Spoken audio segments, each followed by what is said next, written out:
Well, those are central questions, so you've got all the right questions. Now, hopefully we'll have some of the answers.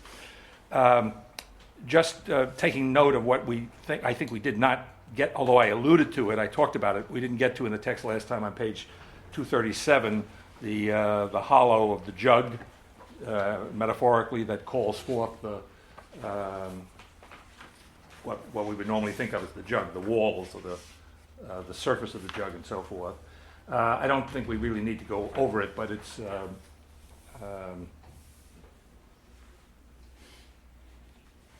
I don't know whether I said explicitly, I made a note in my margin here on page 237, that in contrast to that, as it were, the thinking now occurring, being, if I use Heideggerian language a moment, then being stands, bracket, in the open. Being stands, I would say, really as the open, but sans walls, all right? So in other words, that's we still have in this, what I call this finite elasticity of ownhood or owndom as the finite worldliness over against the infinite worldliness of the Hegelian absolute idea. We still have, however, in this an originary notion, I want to say, of enclosedness. We have an originary notion, if you want, of a kind of walling, which is illustrated here by the fact that the hollow, the emptiness, what otherwise would be the nothing, makes its own surrounding limitation. Now that goes to the notion that being is finite, essentially finite, as opposed to the being with which we start in the Hegelian dialectic, right? In other words, the fact that the hollow of the jug encloses itself, puts forth, as he says, or calls forth its own enclosure, you see, it calls forth its own limitation. In other words, we don't have to wait, we don't have to go through the dialectical motion to get the limitation on what otherwise would be indistinguishably abstract identity of being and nothing as it is in Hegel. You see? So the being, its original finitude, is demonstrated visually, if you want, analogously by its calling forth its own limitation. It's not a limitation that is imposed upon it or comes from without. As far as that goes, by the way, and I can't help but note, since I'm drawing the differences, right? So in the thinking now occurring, being, you could say, is absolutely open, absolutely sans walls.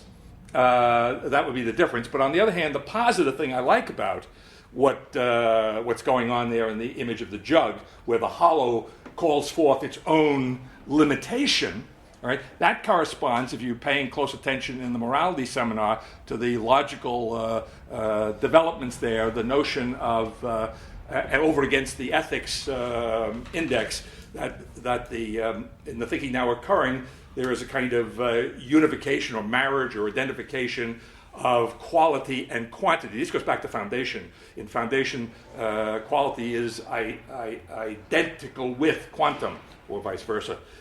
So that qualitative quantity category, which put together in that particular form in the morality seminar, the point of that, and it goes to a critique of Agamben's reference to Kant, and it goes, actually, I was talking to Nancy beforehand about my ongoing dialogue with my biologist friend, my biomedical friend, Steve. One of the early issues that came up in our attempt to define the structure of the epidermis in terms of the thinking now occurring, believe it or not, one of the main issues, because Steve, although he's a medical guy, majored in German as an undergraduate, pre-med undergraduate majoring in German, as well as everything else you have to do to be a pre-med, and went on to medical school and found a medical professor, a doctor, who encouraged him to keep studying Kant. So he's a kind of amateur Kantian, and we had a real go-around on this precise issue, that Steve wanted to associate the limit of the skin, right, with what in German, and this comes up in the discussion I conduct of Agamben, in German would be I think we may have discussed it in here at one point. I think is it Grenze? It's a border. Yeah, border, right. But as opposed to the Schrenke, am I saying it right? Schrenke? Yeah. Which is also a limitation. Yeah. Okay. Now the point is that in Kant, that root of the Schrenke is what Kant means by limitation, where limitation is, now here the language gets awkward, where limitation, I have to, it's hard to avoid slipping into the language of self-consciousness, right? But where the limit of something is, I think this is a fairly neutral term, it's not perfect in the thinking now occurring, where the limit of something, in fact, in the thinking now occurring, you have to say the thing is absolutely, bracket, its, bracket, limit. The thing is absolutely Schrenke, right? That's the absolute particularity that exists absolutely for the first time. Agamben wants to go the Grenze way, the threshold way, the notion of a limitation which basically is derived from a relationship to something outside of oneself, you see? So it's as it were now, I'm speaking as it were because it's not really technically appropriate in the thinking now occurring to say too much about intrinsicness because it's just extrinsicness, right? But if you were to think in those terms, then the Kantian point, certainly, the Kantian point is that limit is intrinsic to something, and that's what Kant means by limitation in the categories. So, in other words, what you have is that's the categorical meaning in Kant, which is reflected here. You see, because remember that Heidegger, in addition to being a good Hegelian, you can't be a good Hegelian unless you're a good Kantian, right? So, what he's reflecting here in this pre-conceptual or pre-metaphysically conceptual way, in this originary domain into which he has turned off, right, through the beyond, by turning into the beyond, in this originary way, he's reflecting that notion. And in that way, so what started me on all this, as far as that goes, all right, as far as that goes, it's consonant with the notion of limit in the thinking now occurring, and now I can put all that together and get what might appear at first glance to be a paradoxical notion, is that notion of limit operating in the thinking now occurring doesn't take the form of wall, right? So in other words, the point of contact is that in Heidegger, the hollow calls forth its own limitation, you see? In the thinking now occurring, there is no hollow, there is no nothing, and the thing is absolutely its limitation. And there's no sense, therefore, of the wall, of the barrier, of being on this side or on that side. And it's that absolutely perfect freedom of relationship among entities, speaking paleontologically in terms of the thinking now occurring. Okay, so the jug. I didn't think I wanted to say anything about it, but I guess I did. Now, we're going to get into, because of Adam's question last time about history, I don't know whether you noticed in reading this next to last section of the book, but it's almost as if Heidegger was responding to your question, because he had a lot to say in this assignment about the nature of history. But in the last assignment, there's one place on page 239 where we can get a clue, especially by playing a typical Leahy transposition here. On number 217 on page 239,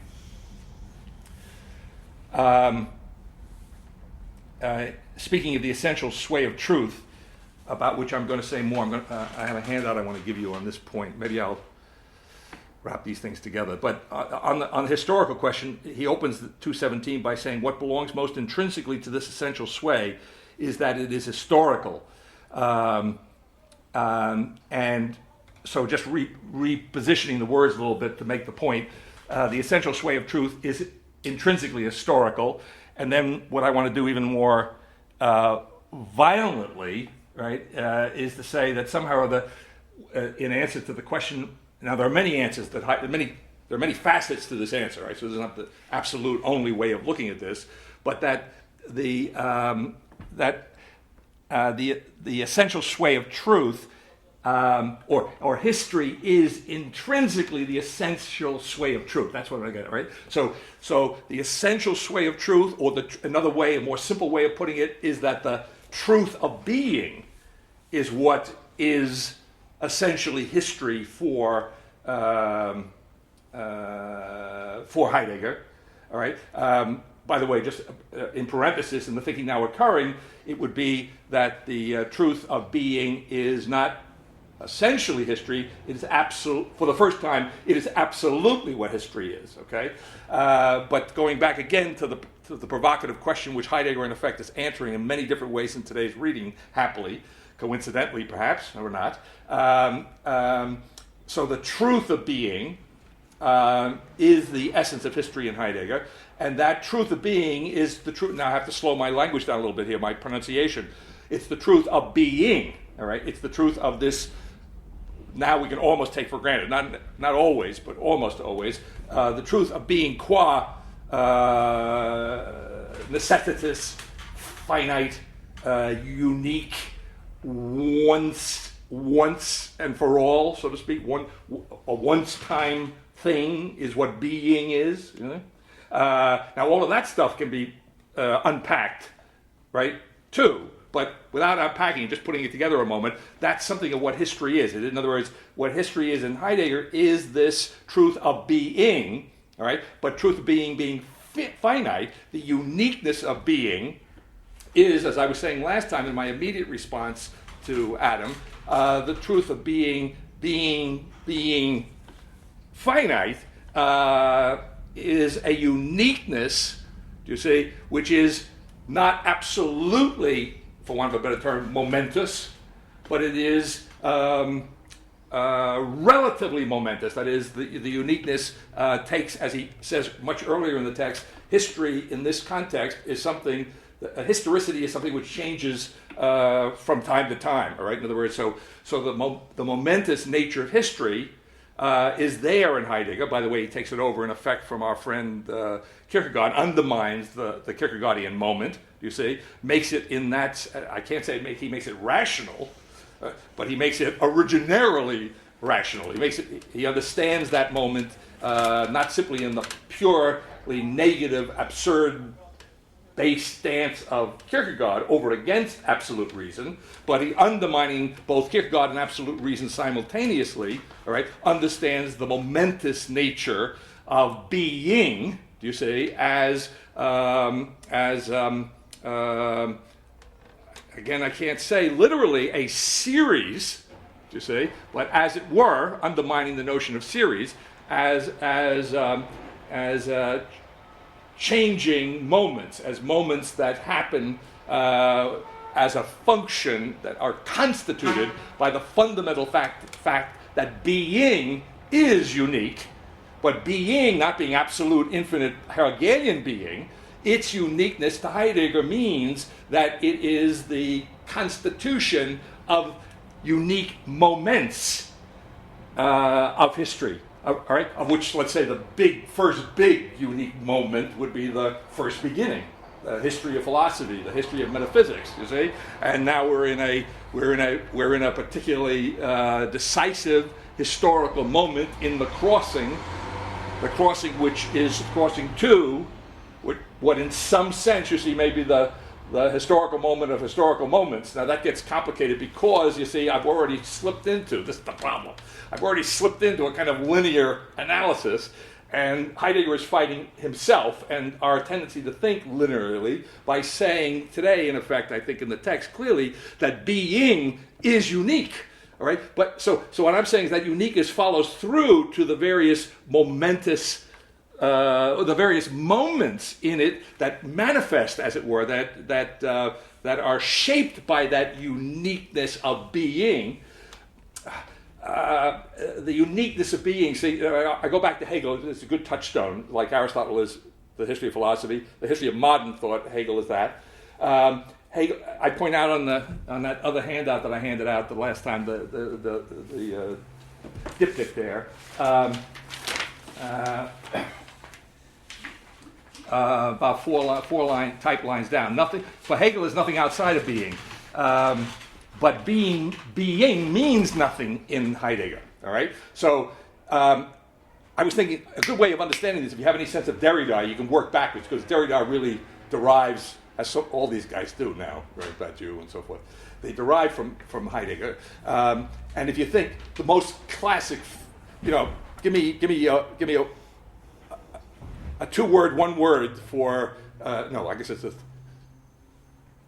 two-word, three-word for Derrida. It's no or text, no outside the text. You see?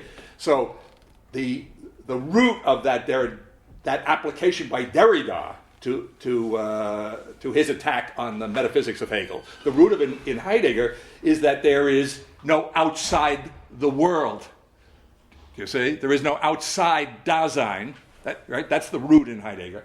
So what was I going to say? So when being means nothing, you see, that's an important shift from the reference to something, even in the negative in Hegel, beyond the absolute idea of Hegel. You see. So we have so now why did I bring that up? So when we're trying to understand what history is, right?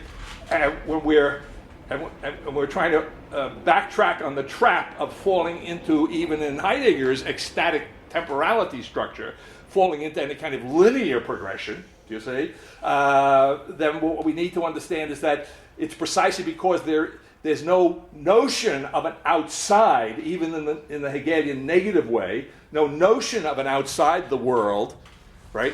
There's no notion of an outside of being.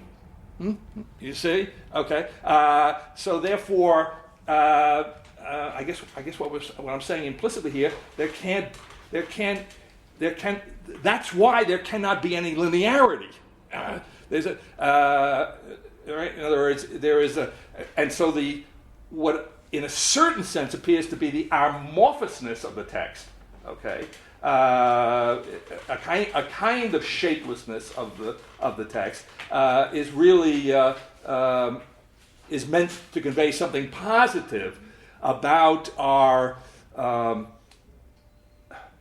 fundamentally phenomenological understanding of our being in the world once we're no longer in denial. Okay, so in other words, this is the only damn world we've got, to put it crudely, all right? And this is the totality of our experience, except totality now is not the totality of the Kantian categories, you see. And the finality, the finitude of it, you could say, I'm almost tempted to say, comes home to us, right, in every moment where moment has meaning, all right? Because the finality of the finitude of the being of the world in which we are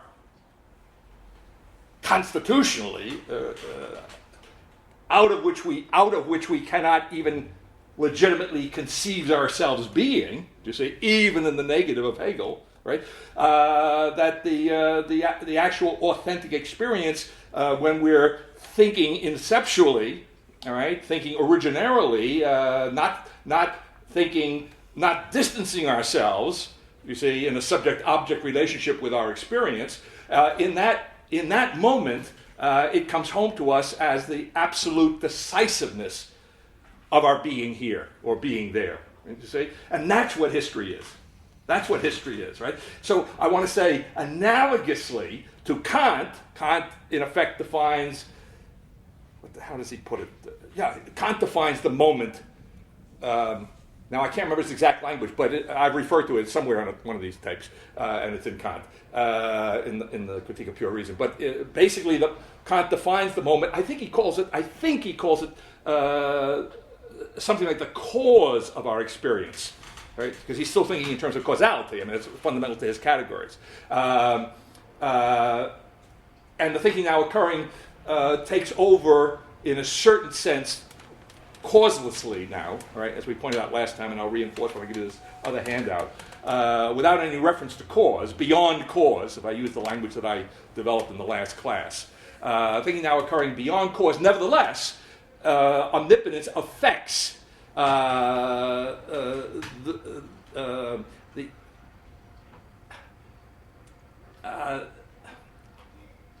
actual identity of being in thought, omnipotence affects that for the first time, absolutely. And in the thinking now occurring, that's what history is, right? History, or another way of putting it, history is absolute world creation. Absolute world creation, right? We have nothing like, in that sense, absolute history we can't have absolute history in Heidegger, because the only way he can think of absolute history, every time he would think of absolute history, he'd think of Hegel. He can only think of absolute history self-consciously. Do you see? But the thinking now occurring says, hey, if you don't think self-consciously, absolute history is a piece of cake. It's exactly where we're at. Do you see? Something like that. Something like that. Okay. Yeah, sure. So then what is the difference between the word history and the word being?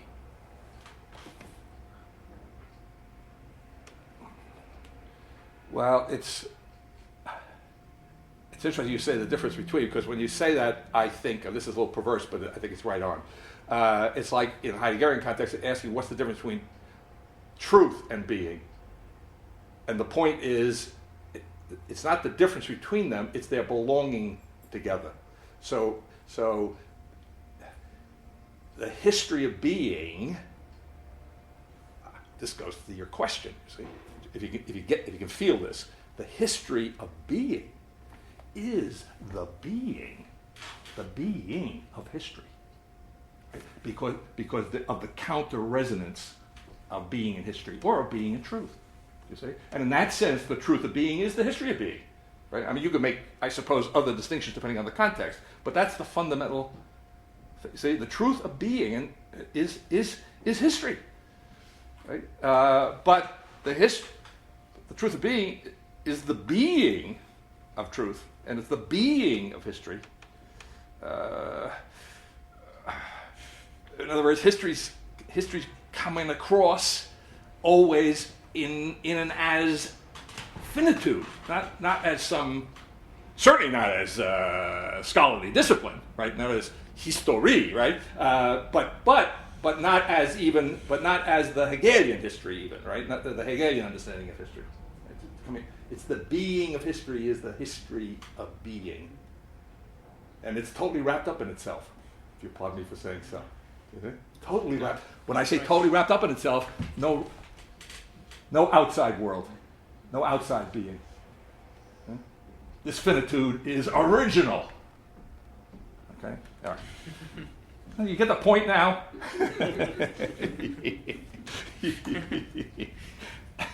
All right. Now, the other thing, which I think it might be the time to hand out the handout, because it covers. If this was a normal academic class, I'd be thinking now, preparing the final exam. And if you knew this, this would be the question, so to speak. I mean, this is the answer to the question on the final exam. So, and we did it spontaneously last time, but I've put together. 2 pages, right? Yeah, 2 pages. That's right, 2 pages. You have half the Okay, there's another set. You have the Yeah, I'm sorry, I didn't specify that. Everybody, you have a page. They're not numbered, but you should have a 1 and a 2 in effect. As is indicated at the top, I posted this on my website. On the website it may get subject to further modification, but I think it's probably good for now. And it derives from the comments we were making last time, and also, as you'll see in a moment, on the second page, it goes a little beyond in specificity what we did last time, and it's probably the best way I can try and cover that catch-up portion of the last session. So let me just maybe quickly review this, read through it. With reference to the Platonic notion of the good as beyond being, Heidegger writes, quote, in beingness, ousia, the Greek ousia, einai, or einai is the Greek equivalent of Thomas's essay, the infinitive form of the verb to be. All right, being is intimated as what is somehow other, which is not fully fulfilled in ousia. Thus, in going further on the same way, by grasping presencing, one tries to go beyond beingness. Ekkaina tes ousias. That's Plato's Greek for beyond being. All right, so the good, the Platinian one, and so forth. That is the source, the energy, the creative energy. Plato uses in the Republic the analogy of the sun. And by the way, that's very important to understanding the myth of the cave, right? Because we get focused on the cave, but you remember the myth of the cave follows his exposition of the idea of the good as the sun. So what we're really talking about is the liberation in the Platonic world from the cave is going up into higher levels of reality, and as you go up that hierarchy, you come into the sunlight, and then you can at least look askance at the source of the life and light around you, which is the good. All right, so. But, says Heidegger, since the only question concerns beings and their beingness, it can never encounter being itself or come from it. That's being itself. That's his finite being, all right, is, as it were, overlooked. All right, you might say completely and essentially from the get-go. Its attention to it is precluded by this looking beyond being, right? For some, what? He might have said here, maybe he does somewhere in the text in effect say, to some eternal source, you see, the ekkaina can thus be determined only as something that henceforth designates beingness as such in its relation to man, eudaimonia, happiness, as the agathon, the good, befitting that founds all befittedness, thus as condition for life, psyche, and thus its essence itself. The ekkaina tes ousias as agathon, the beyond being as good, that means the fundamental denial of any further and originary questioning of beings as such, i.e. questioning of being. So where are we now in the crossing? We are in the midst, the very midpoint of the thinking, which is a questioning of being, which he's telling us in effect was precluded at the very inception of Western thought, as exemplified in a fundamental way in Plato's myth of the sun. Returning later in his text to the question of the Platonic beyond being, Heidegger writes, quote, "Occurrence of the truth of being, that is essential swaying. Thus, essential swaying is never a way of being that is added on to being, or even one which persists in itself above being." All right. Because above being again would be, in my language now, the language we developed in order to make this relationship between the thinking now occurring and Heidegger, and on page 2 with Badiou too, who gets into the act. It's another post-Heideggerian like Derrida. Okay.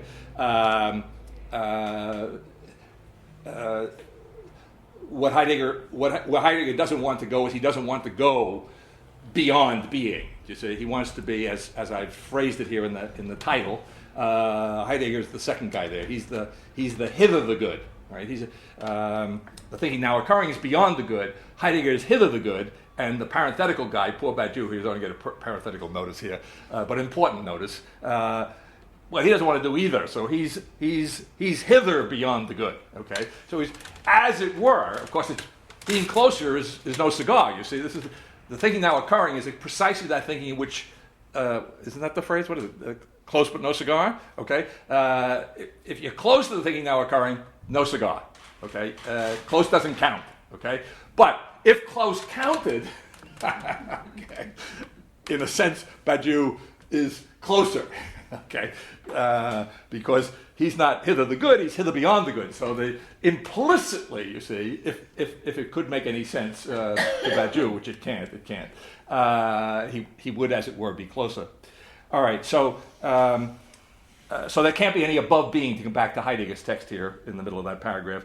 By what means must this manner of seemingly genuine continuation of questioning a being, its being, and then being, a being, etc., be cut off. And all right, so how do we cut off the questioning of being, the question of being of the first beginning? All right, how do we cut it off? And how does that cut off? How do we get redirected into a genuine questioning? Which genuine questioning, of course, is not going to be a questioning of being. It's going to be a question of being. All right. As long as everything stays with ousia, a ground for no longer continuing the questioning in the same manner is not to be found. The only thing left is to deviate, which we touched on last time, importantly, more than touched on, I think, the turning off into beyond. So that's it's very bold. What I like about Heidegger, you notice the page references here. I mean, you want to talk about being a detective, right? Heidegger doesn't put this, I'm putting it together. He doesn't bother putting it together. Has no need to put it together because it's too straightforward a presentation, you see. And it might make it too easy, right? Only somebody who's doing the thinking now occurring would want to put it together and see, in fact, that there is to this apparently amorphous, I want to say, originary situatedness of that is the finitude of being. To say there is an originary structure to it, right? There is a method in this madness, as it were, in this descent into wonderland, into the underworld, right? There is and this is the gate to it, and the gate is the very bold idea of turning off into beyond, just cutting off the reference. There you go. All right. So when I say there's no outside here, this is the outside world, outside dash world. We have to do this in French. What would it be? Or monde, right? So there's no outside world, okay? And there's no outside world because I've entered directly into the beyond, and I've cut off even the perception, even the ability, as long as I'm in the beyond, of conceiving of what's. Of beyond what? Of taking ousia seriously, and then and analogously, I can't go the other way either. I can't think of the good beyond. You see, I'm not just in the beyond here, right? But this beyond is the originary ground, you see, of of everything. I guess you could say of the totality of being, right? As it has been construed and misconstrued. All right, so I say, eschewing beyond being.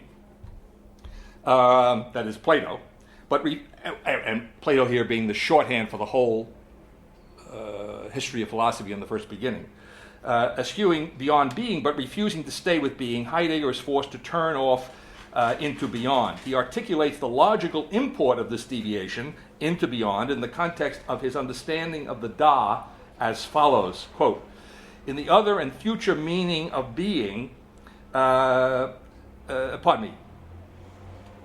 the other and future meaning, being does not mean occurring, but in abiding carryability as grounding the Da. The Da does not mean a here and yonder, that is a beyond X in the language of the thinking now. It doesn't mean a beyond X, that is somehow or each time determinable, but rather means the clearing of being itself, whose openness first of all opens up the space for every possible beyond X, for every possible here and yonder, and for arranging beings in historical work and deed and sacrifice, unquote. Turning off into beyond as the only alternative to staying with being when the metaphysical beyond being is no longer an option is in fact deviating into the openness of being itself that first of all opens up the space for every possible here and yonder. The Platonic ekkaina tes ousias, the Platonic beyond being, fundamentally anchors metaphysics in what the thinking now occurring for the first time understands as the logic of beyond X. And then I refer to the other page on my website there. Heidegger's project is not to do. Now this is the important point here, and this applies to everything we understand. In other words, we're not lopping off. There's no lopping off of the first beginning. There's no separation of truth and untruth, right? So the truth of the first beginning, there is a truth of being there, but that truth of being without the hyphen, right, is untruth in the wholeness of the finitude of being, right? And so, as such, it has come to an end. That truth has come to an end. In that sense, it's untruth. But that untruth is not something that can be separated from the truth of the other beginning, or from the truth of being as it rises up. I think that's his fairly consistent metaphor. As it arises in the crossing, in which those who are that arises in the crossing for those few. That's another big distinction from the thinking now occurring. Right? There's no in the thinking now occurring. There is what's the word? Egalitarianism. Past which you can't go, okay?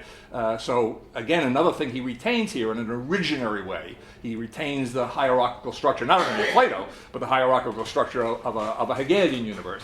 He retained, so in other words, what I'm getting at is, and I'm going to say it in different ways here, but this is the fundamental point, that what we have here is the originary grounding, right, of the idea, of the ideal. The originary grounding of the metaphysical tradition, do you say? Not its complete erasure, do you say? As if it were not in some sense necessitated by the truth of being, because the truth of being, remember, is a cleavage in which what we have is the intimate strife, do you say, of being with itself, really, do you say? And that's another way of understanding what history is. Okay, so in what the thinking now occurring understands as the logic of beyond X, Heidegger's project is not to do away with this logic of beyond X, right? But rather turning off into beyond just before beyond becomes beyond being, beyond X.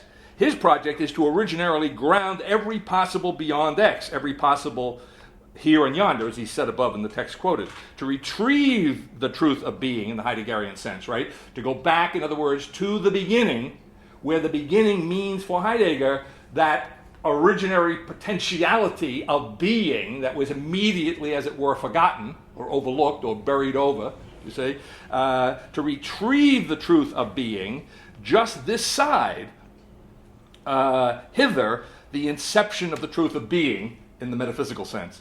Heidegger's only notion here is to ground every possible here and yonder, every possible beyond X in the thinking now occurring terms, in an origin, hither the origin of metaphysics.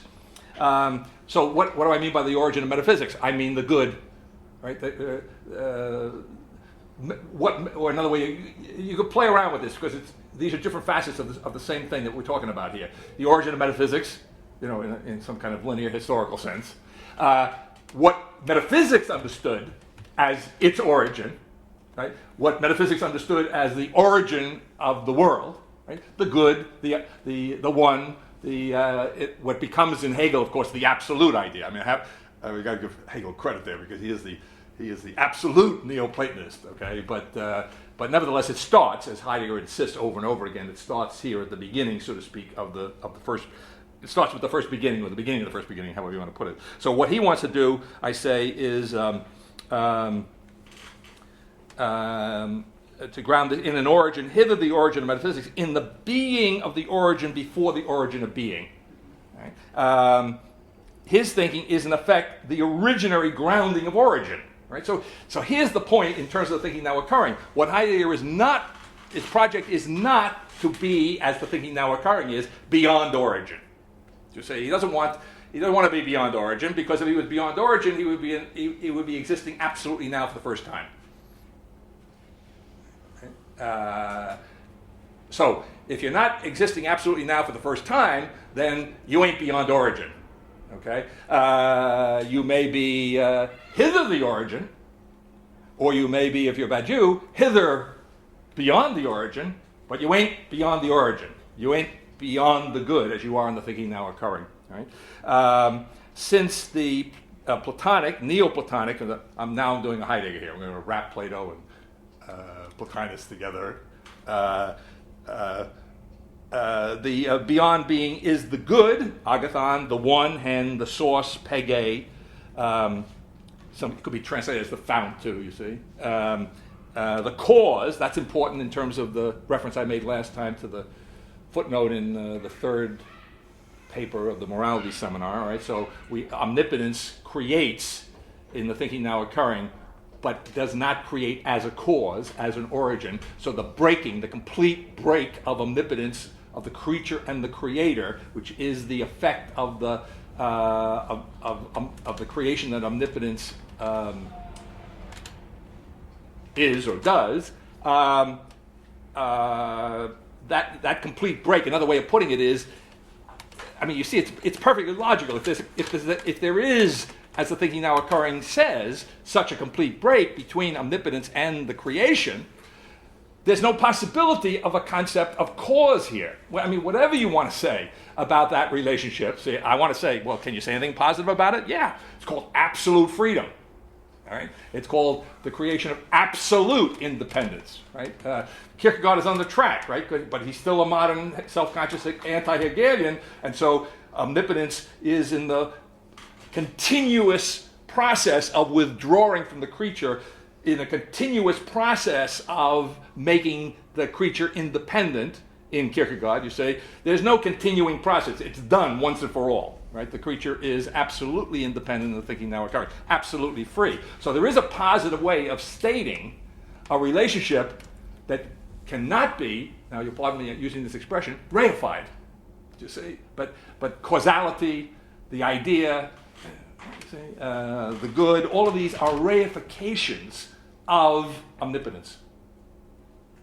And reifications we know from our friend Sartre, who made many good contributions to our way of thinking.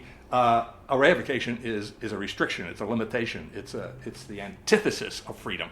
Right? So what we have here, the whole tradition up to and including Heidegger, now this is the point I want to make, you see, is a one or another form of the reification of freedom. And what Heidegger needs to be understood to be doing is not eliminating that reification, but originarily grounding it. Right? He's not a limit. He's objecting all the time to objects as or beings as objectively present things. Do you see that? Okay. But how is he objecting to it? You see, he's objecting to it as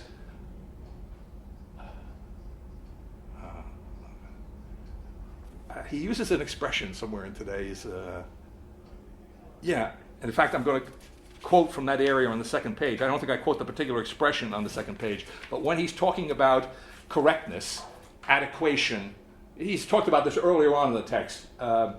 His critique of what he understands by Aristotle, what Aristotle set up as a way of judgment, some sort of an agreement between the. Of course, you understand it's got to be parsed much more carefully because Aristotle had no notion of subject and object. Okay, he just had no notion of that. Certainly, in no self-conscious sense could he have a notion of that, right? But if we attribute to Aristotle, and certainly after Aristotle to the tradition, if we attribute a notion of the relationship between the mind and the object as one of adequation, of correspondence, of correctness, of similitude in Thomas Aquinas, you see, as a kind of prelude to modern absolute subject objectivity. If we do all of that, then to try and come back to this point, Heidegger is in the sense in which we're using the term very carefully here, undermining that. Right? He's giving us the originary grounding of connection, adequation, in belonging. Do you see? And so he's not. All right. So here's what. I was on the thing though. Here, this is tricky. I don't know whether I could say this right the first time. I'll try. Okay. So yes, this is ongoing objection. I want to play around and say to all things in the first beginning. It's a little playful. To the first beginning's notion of everything. Right? Okay. But the objection is of this kind, right? The objection is that everything is not originally grounded. You see? So is he objecting to thingness in the sense in which it's a restriction on freedom? He's objecting to the restriction on freedom not being originarily grounded. it not being understood to be the belonging of Dasein to being, and the counter-resonance in which being belongs to Dasein, in which, as he says, I think in last time's assignment, although we didn't get there in class, they're just, Dasein and being are just not going to get free of one another in this what's the word? In this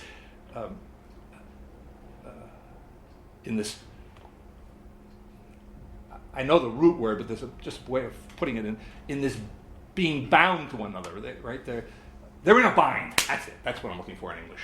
You see, being and Dasein are in a bind, and that bind in which being and Dasein are is the originary ground of all adequation, of all logical correspondence, of all metaphysical notions of similitude or agreement or whatever. Yeah.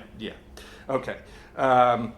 So let me just on the list. I went off on cause. The first principle, arche.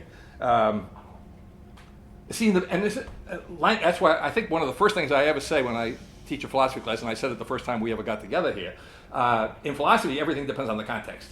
Right? So arche is a perfectly good word, depending on what you mean by it. All right? It can mean beginning, and it can mean origin. And then, of course, it gets more complicated, as we see in Heidegger in spades. In Heidegger, beginning means origin. Okay. In other words, it's precisely that he doesn't distinguish between beginning and origin, right? Which I want to come to, I hope, in more detail later on. The God. Now, when I did that, for the first time, I think I finally understood Kierkegaard. Would you believe that after all the damn years? It's really frustrating. It's frustrating as hell. Kierkegaard famously for those who are hip, okay, philosophically hip. Kierkegaard, in the Philosophical Fragments, which is like his very nice, deft, 100-page or less zinger to Hegel, right, where the learner gets who shows up, right, and tells the learner he's in untruth. Well, you would expect Kierkegaard, who presumably is, Denmark's only, he would never say this, just a parody, his only genuine Christian, right? He would never say that, but the only one who really had some appreciation for what Christianity really demanded. That would be more accurate. You would think that when he's doing this thought project in which he's trying to explain the difference between the notion of the incarnation, the Christian doctrine of incarnation, belief in the incarnation, the difference between that and what Hegel understands by the perfect compatibility of self-consciousness and faith, reason and faith in the Hegelian sense, you would think that Kierkegaard might be tempted to say, well, God showed up to the learner. But he doesn't. I say famously, he says, the God. You see? And of course, easy explanation is that, well, he's talking about Socrates, you see? But it's deep, right? He's talking about the God because he's using a Greek way of putting it. No Greek would say God in the Christian sense, do you see? And even if they were talking about the God of gods, if they were talking about Zeus, or the hen, the one, you see, or the good, that good would be as Heidegger is insistent on, although he, I would say, somewhat carelessly elides this truth with his reading of Christian theology, right? But certainly it's true in the metaphysical tradition, qua metaphysics, right? If we can do that, if we can abstract the metaphysics of Thomas from his sacred doctrine, which is going to be a tough job to do. But if you could do it, then yes, it would be the case that there is no rational understanding of the divine that doesn't involve the divine being a being, the chief being, the supreme being, the highest being, as Heidegger wants to say throughout, you see? Okay, so now I understand why Kierkegaard did that, and now I also understand Kierkegaard's limitation, you see? So this great thought project of the Philosophical Fragments and that magnificent book, The Concluding Unscientific Postscript, he says quite wisely at the end of it, forget it, don't pay any attention. It's all a joke. I'm not quoting him literally. That's what he says in the postscript to the postscript. Okay. Well, it's a joke on a couple of levels, right? Because if you take it face value as a kind of intellectual thought project, which gets very big in the Concluding Unscientific Postscript, of course it's absurd. And if you somehow or other, as the single individual, you see, setting aside the fact that this whole thing is absurd intellectually, if you nevertheless, and you can only do this if you're in a Kierkegaardian universe, if as a single individual at the end of the book, at the end of the two books, you believe it, well then you obviously don't need this because this is absurd. You see what I'm saying? And so you can forget the whole enterprise. But all of that hangs on the fact that the only way Kierkegaard can speak, as it were, philosophically, intellectually about Christianity, the only way he can do it, pardon me speaking in Heidegger, authentically, you say, is to translate the word that became incarnate into theos, the God. You see? So what I'm getting at is here is in Heidegger what we have is, again, he's undermining Kierkegaard, he's undermining Hegel, he's undermining Husserl, and I stacked them up last time, right? He's the most undermining underminer there is, right? I don't think you can get under, you can get hither Heidegger if you're a bad Jew, but you can't get under Heidegger. Heidegger is about as deep as you can get, okay? That's the Abgrund, okay? If you want to go a little deeper in today's assignment, you can go to the Urgrund, but it's the face. It's the Abgrund is the face of the Urgrund, right? Okay, so the source, the cause, the first principle, the God, the absolute. Heidegger uses that phrase in this text. He takes it right out of Hegel's. Of course, it's a Hegelian way of thinking, but the particular Greek phrase comes from Plato's Republic, and I don't know what your Greek is, but it an upatheton. So just if you took off the on in front, it's the not hypothetical, right? So the staircase. What's the song? Come on, help me out here, Tom. The song, Staircase to Heaven. Yeah, the staircase to heaven in Plato is the hypotheses. See?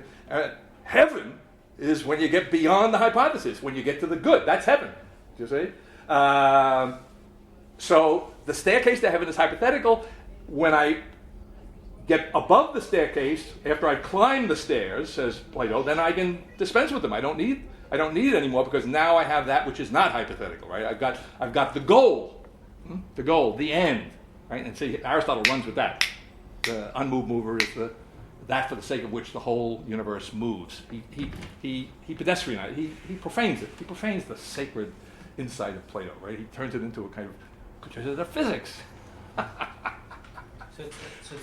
That's why Thomas liked it, by the way, because in other words, Christianity is historically now, into the profanation of the sacred, obviously. Yeah. The non-what? I'm sorry. The literally, it's the not hypothetical, I guess you could translate it. The not hypothetical. So hypostases comes from that word as used to describe the levels, say, in Plotinus. Oh, no. I don't know what I said. I have to be careful. Are you checking what I actually comes out of my mouth? Because sometimes I say second beginning, I mean other beginning. So did I say hypostases or did I say hypothesis? You said hypothesis. Okay. I'm asking that as a question. Okay. Well, it's interesting that you bring that up. The hypostases is the Greek for substance. Hupo. Okay, yeah. All right. Hupothesis is the laying down, laying under, putting under. That's a hypothesis.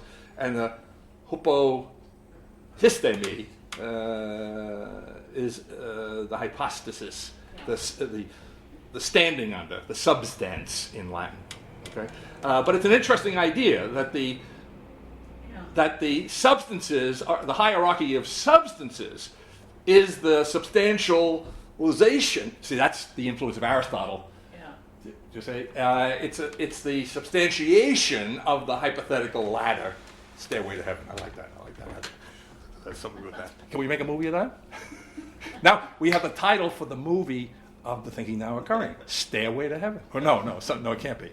Beyond the Stairway to Heaven. Beyond Heaven. Or from the Stairway to Heaven to God knows what. Okay. Heidegger's thought originally grounds the origin. All right. So he grounds the origin. He doesn't get beyond it. He grounds the one. He grounds the good. All right, so he's deeply critical of the tradition, but in the mode of originarily grounding what was never properly grounded, as belonging. And that's, I shouldn't go too quick. That's it. All right. So in other words, it goes back to the judgment thing, but on every level, right? In other words, causality. I mean, what is causality? If you read Kant's, take a look at Kant's table of categories. Kant doesn't say causality. He says cause and effect. In other words, you can say causality. It's shorthand. When you say cause, you're set effect. When you say origin, you're already beyond. Right? You know what I'm saying? Origin implicitly of something else. The origin of. You say so. Cause of. Right? So in all of these terms, and in the sense in which the word is used here, so now I have to say the thinking now occurring is beyond the one. Well, yeah, wait a minute, how can that be, right? Well, what's beyond the one? Simplicity. I think I finally get to that on this page. Okay, so that whole discussion we've been having for the last year or so about simplicity in the thinking now occurring is what it means to be, as it were. It doesn't mean anything in the thinking. There's no meaning in the thinking now occurring, right? What it is to be beyond the one is absolute simplicity, the absolute simplicity of existence itself, which I think I'm going to say in a moment. Okay, so it is precisely here that the thinking now occurring for the first time, qua beyond X, is clearly able to be seen to be beyond origin, beyond oundom, beyond the God, beyond cause, beyond Heidegger's notion of originary sovereignty, playing off his notion that oundom is the analog of kingdom.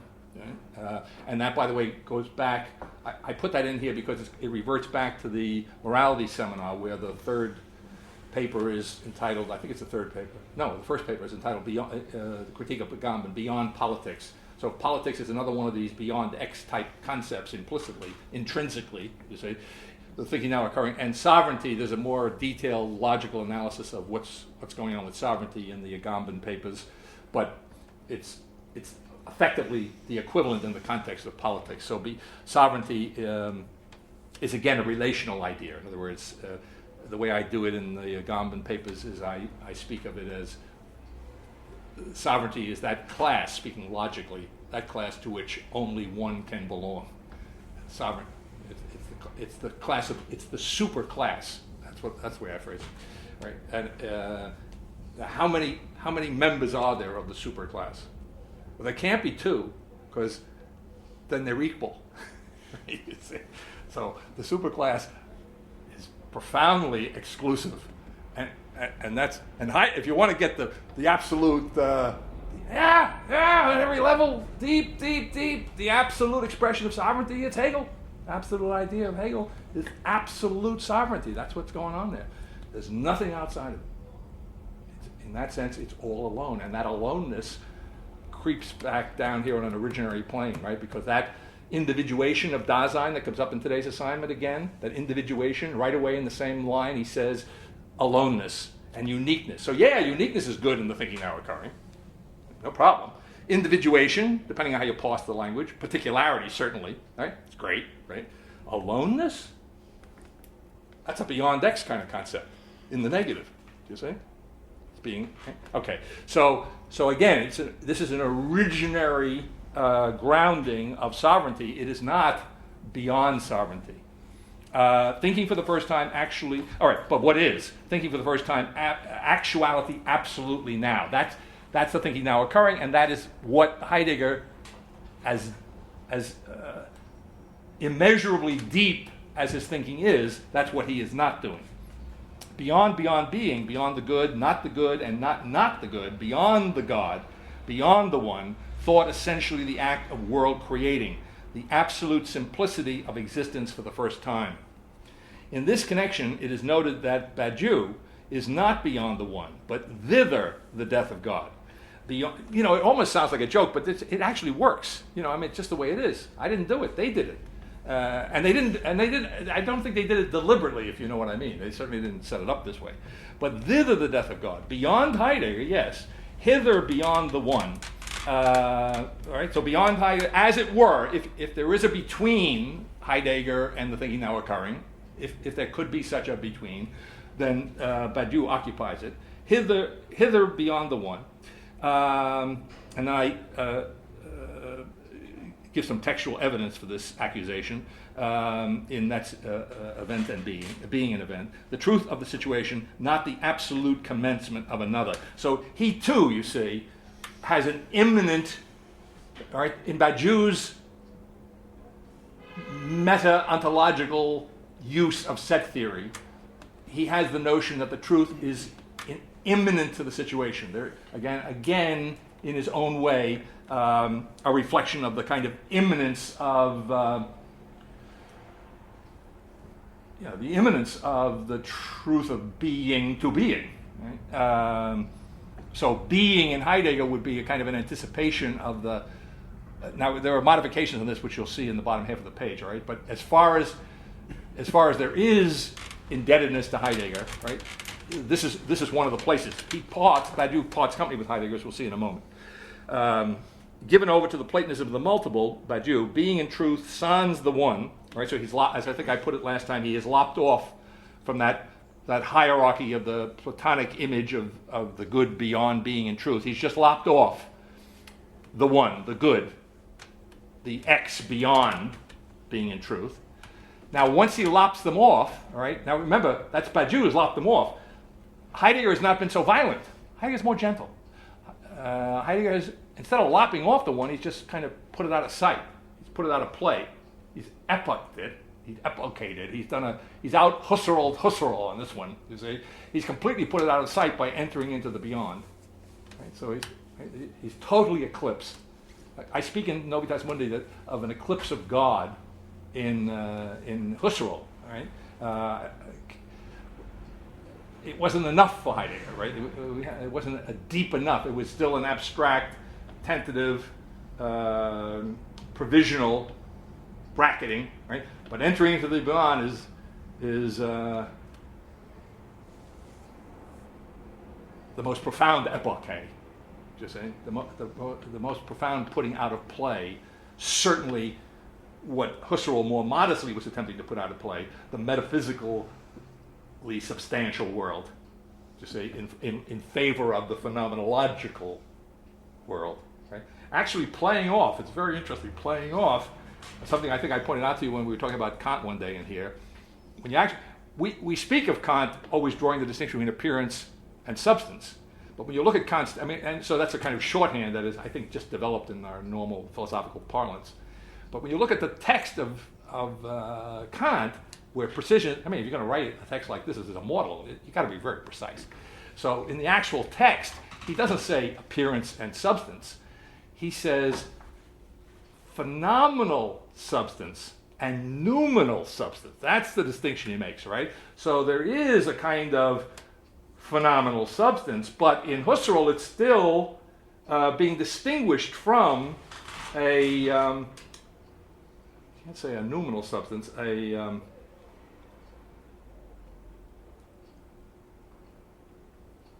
after Hegel maybe you could.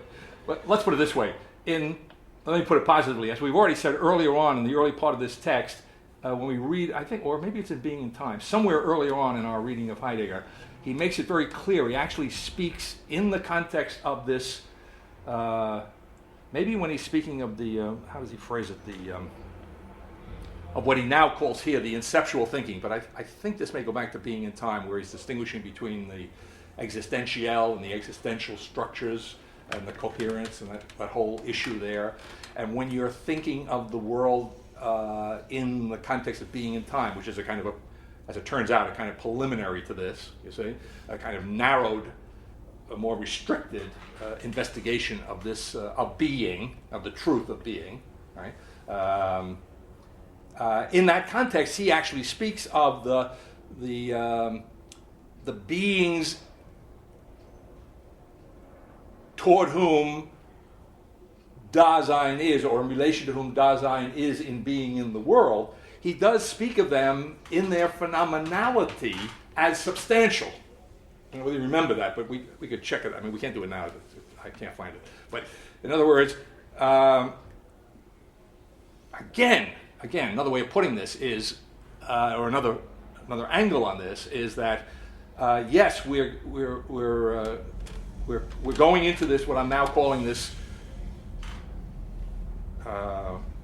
originary epical worldliness, right, or this originary epicizing of the metaphysically substantial world, but we're doing so in the way in which we use the language, undermining that substantiality of the world, not simply erasing it, not simply denying it, you see, and in that sense, really deepening, so now we're saying he's critical of Husserl, but of course Husserl is critical of Descartes. Why? Because he doesn't like him? No, he's trying to get to where Descartes wanted to go as far as he's concerned, and for whatever reason didn't get there. Well, you have to look at Heidegger the same way, all right? In other words, he wants to get to the genuinely, fundamentally phenomenological substance of being. You see what I'm saying? So it's not really, you understand? It's I disagree with you because I agree with you, all right? And you're not going all the way if you're Husserl, right? But when we go all the way, we're going to this fundamentally phenomenological, substantial world, but it's an originary world, not a metaphysical world, not a world that I can absent myself from. The point being, even in principle, okay, from which I cannot get free, right? And from which getting free from which would not be in the genuine sense freedom, because freedom here is the historical moment in which a decision, right, is brought to bear, right, in some sense. And that decision, of course, is always going to be, in his terms, take the form of a radically individuated Dasein, right? Unlike the thinking now occurring, that decision always takes the form of radically individuated Dasein, but unlike the thinking now occurring, where there's no sense of beyond X, there's no sense of being alone in that decision. You see? So the positive way of putting that in the thinking now occurring, yes, there's an absolute particularity of persons, all of whom are in some sense creating the world, but they're neither doing it alone, right, or they are doing it with one another, all right, but they're not doing it with one another in a bind. They're not doing it in anything, they're doing it with one another in perfect freedom, in the thinking now occurring, right? Okay, back to the text here. Where are we?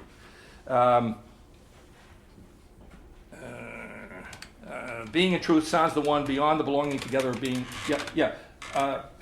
Okay, so we're doing Badiou here, right? So being in truth sounds the one. Oh, so I short-circuited my thought. I went back to Heidegger. Being in truth sounds the one, where the one is lopped off in Badiou, but one is not lopped off in Heidegger. So by turning off into the beyond, he avoids having to absolutely separate being and truth. They belong together, all right? But in Badiou, we are beyond having lopped off the unity. See, in other words, what I'm saying, are you putting it together? What I'm saying is that Heidegger is giving us an originary grounding of the one.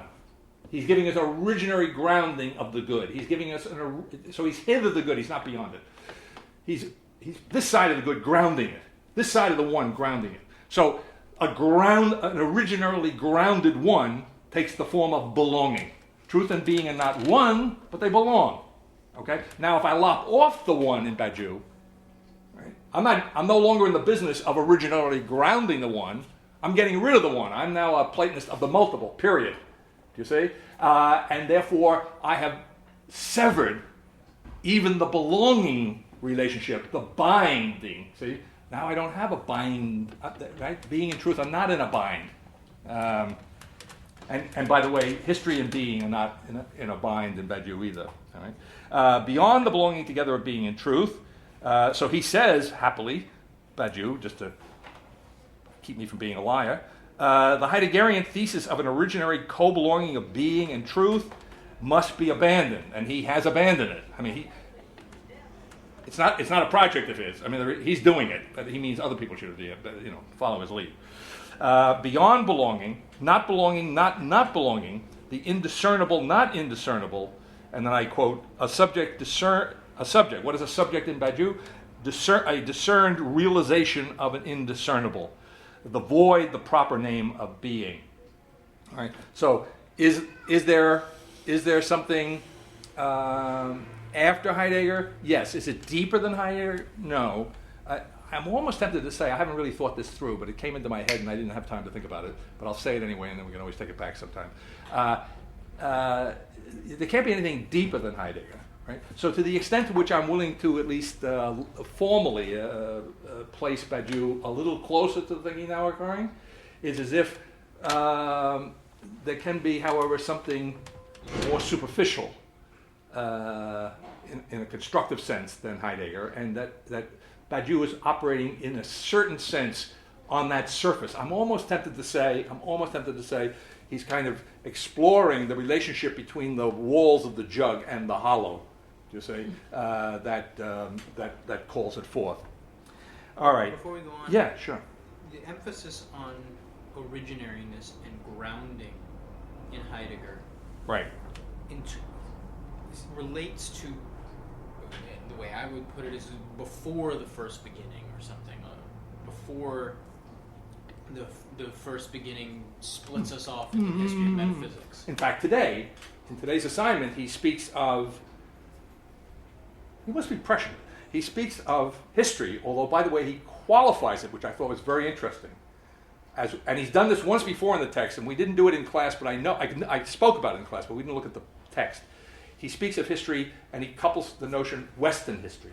Yeah. And when he speaks of Western history, he says this Western history is one with two deep draws, is the way it's translated. Draws, I don't think it has an ER in English, so I don't think it means your shirt drawer. It's the deep draws, the depths, I'm almost tempted to say two deep draw. What do you draw from? You draw from a well. You draw from a stream. Yeah. But they are tributaries of one originary source. I have to emphasize that, right? Not of the beyond, not the one beyond being in truth, but the originary source of the belonging together of being in truth, of being in history and history and being. The originary source of that has two deep. Right. So I said, undermining the one gives us a kind of two, obviously. You see, yeah. but a two which doesn't lose touch with at this originary. Right? It's unity, and the unity of the two deep draws, the first and the second beginning, and in that sense, you see. But again, that's why linear gets us gummed up here, right? I mean, we want to put it in some simple linear sense before the first beginning. But it's more rounded. It's a more holistic idea. You see that the first beginning and the second beginning are originally grounded in a. I just have to add it. Originary oneness. Yeah. Originary oneness is more concretely ownhood. I mean, unity is ownhood. Unity is selfhood, and there he does not disagree with Hegel or modern self-consciousness. He is. In a most profound sense, originally grounding that notion of unity as selfhood. So the same originariness, the same Abgrund or Urgrund from which arises the history of metaphysics following the first beginning, that same Abgrund is from where the second beginning arises. I mean, it's the same, isn't it? Well, I think... I'm not sure if I'm following exactly the way you've set it up. I would say that first of all, the problem is, again, we want to think about the non-linear linearly. All right, okay. If for a moment we allow ourselves to do that, because I think it's unavoidable, even for Heidegger. The notion between the first and the other has some kind of linearity to it, no matter how you slice it, even though it's misleading. Okay. Unless between this is spatial instead of temporal. Well, spatial, but then what do we mean by spatial? Yeah. Right. Okay. Again, it's the room that is made by being. Right? Being spatializes. Right. And the Abgrund is, among other things, it's it's space-time in today's text, or time-space in today's text, which is distinguished from the physics time-space, which in his reading here doesn't have the hyphen. So when you got the hyphen, you've got the originary notion of time-space as the Da, which is originally grounded in being. And when you got the time space without the hyphen, you're talking about the physical, that is the metaphysical, ungrounded offshoot of time dash space, like B dash ing. Yeah, okay. Now, let's see. I think I've gotten away from your original question. In the allowing ourselves for the moment a linear mode, so to speak, then the first beginning in its obliviousness to being, is also oblivious to the da as the obground. All right, it's oblivious to that. So, in that context, I would say that the obground arises at this historical moment, which is the call to Dasein to enter into, I want to say, into the between. But you understand, we've already pointed out that Dasein is also, just as it is the world, it is the between. So to enter into itself, into its own most being. So I don't know whether that... Yeah, that's... Okay. That's...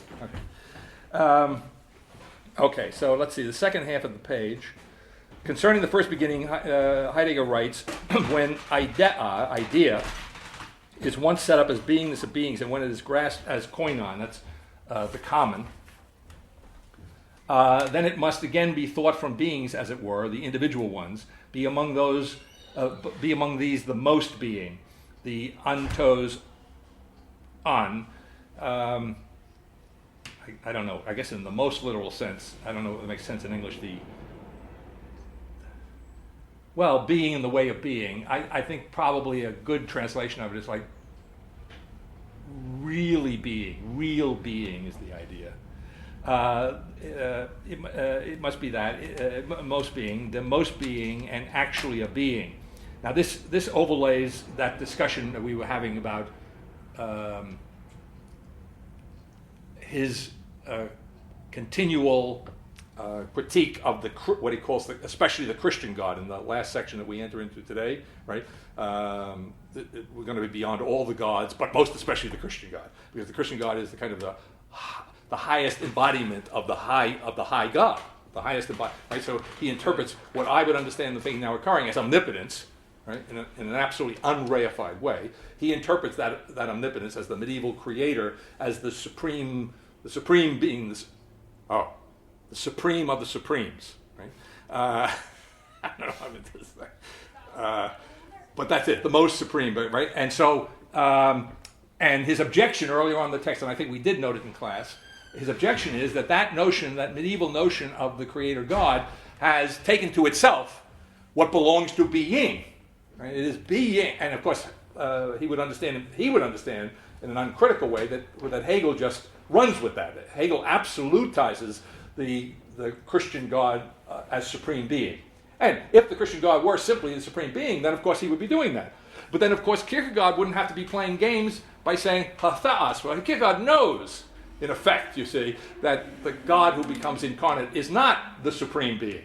You see, he's not ha-theos. He's not a God, not a being. Right? Kierkegaard is aware of that, and that's why it's a joke. Heidegger has forgotten. He doesn't seem to have a sense of humor on this point. I don't think he gets the joke. Okay, and so not getting the joke, then he returns to this notion. He says, but now in the second paragraph, in the second half of the second page, before the gate of a new moment, right? Now notice, it's not just before a new moment, but it's before the gate. I want to say that Grenza. I'd love to look up and see what a little dance which gets me into the ego ta. I think it's ta alpha chi omega. I, in English we say I am, but it's I. The am is understood. I am the alpha and the omega. I am the beginning and the end, which is the book of Revelation, which is the Greek version of Isaiah. Says the same thing. I am the first and the last. Right. And what I do in that appendix is that I say yes, but if we compare with the analog in Hegel, In Hegel, we have we have theos now in terms of this language, right? We have the absolute, the God, right? The God as the absolute, the absolutely supreme being, if I can put it that way, the God outside of whom there is nothing. You say, I have that God who is the beginning and the end of the world. That's clear in Hegel. Okay, what I'm saying about the apocalyptic God of the appendix to Faith and Philosophy is that God who would be the analog, not the analog, who would be, in other terms, the omnipotence that's developed in the morality seminar, that God, the creator ex nihilo God, the apocalyptic I, is not the idea of God, and in terms of beginning and end, what it is not the beginning and the end of the world, omnipotence, but the beginning and the end of the beginning and the end of the world. That's the way I set it up in that context, in that appendix. And that comes up again in today's assignment if we can get to it. But sticking to this text. Thus Heidegger displaces. All right. So, but here's what I want to say that Heidegger is doing something analogous to the thinking now occurring, or that there is some point of relation. There's a relation of some sort to what Heidegger is doing, and I'm trying to point it out here in this third paragraph. Heidegger displaces the idea as beginning and the end of the world. Now, with the question of truth. All right, so if I just read that slowly, the idea as beginning and the end of the world is ultimately, I think I say somewhere down here, comes absolute in Hegel, right? So the idea, absolute in Hegel, is the beginning and the end of the world. Right?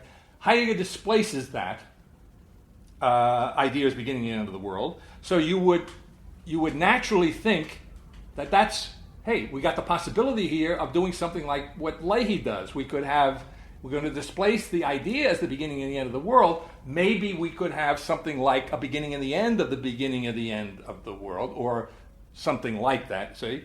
But notice what I'm saying, what he does is that he displaces the idea as beginning and end of the world with the question of truth. Okay? In other words, he doesn't get to the notion of a beginning and the end of the beginning and the end of the world. He doesn't get to what I'm understanding in Faith and Philosophy as an essentially apocalyptic form of thought for the first time. He doesn't get there. And the reason he doesn't get there is because of all of this undermining he's doing. In other words, he also is critical of Hegel. You see? But not beyond ownhood he's not critical of Hegel, right? He's critical of the metaphysical obliviousness of Hegel to the originary depths, you see, of the idea as the beginning and the end of the world. So the diatribe against the idea begins with Plato and it ends with Hegel. You see? And it's implicit maybe in the carryover in the pure negative in Kierkegaard and in the more critically sophisticated negative in Husserl. Do you see? But now we want to get to the deepest critique of the idea. And so we substitute for the idea as the beginning and the end of the world the questioning of truth. Is that the questioning that is here, as he says himself, the beginning and the end. I say effectively and precisely the beginning and the end of the idea in every sense of the word, but I tie it in here explicitly to the absolute form in Hegel of the beginning and the end of the world. That goes back to the good. What is the good?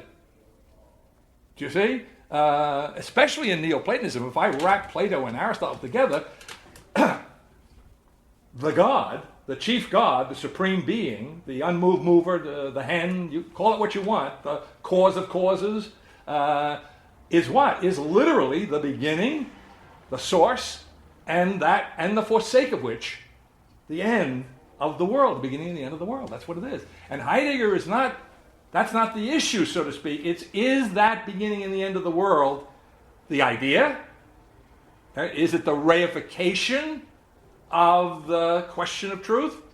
Or is it now, it reminds me of the ball of wax in the Meditations when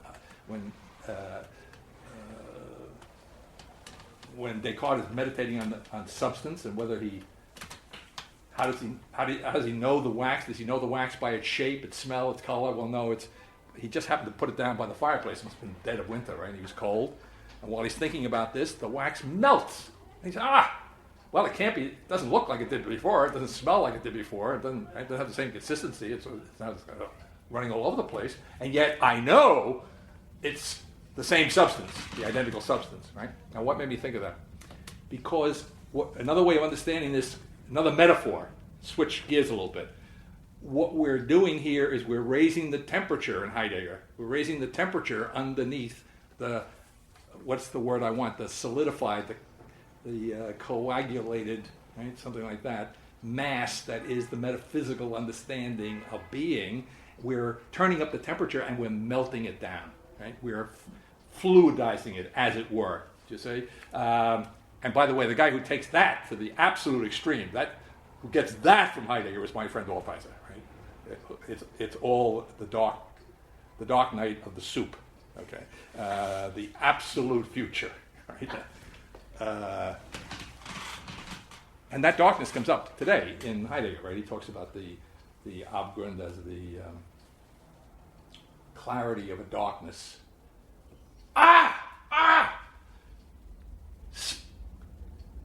Hegel must be prompting him. It's not just the clarity of the darkness, which is nice, it's nice. But he has to add, which knows itself. Now, of course, it doesn't absolutely know itself. It knows itself in the knowing awareness of self-mastery, you see? And that's what history is. It's being's knowing awareness of its self-mastery, right?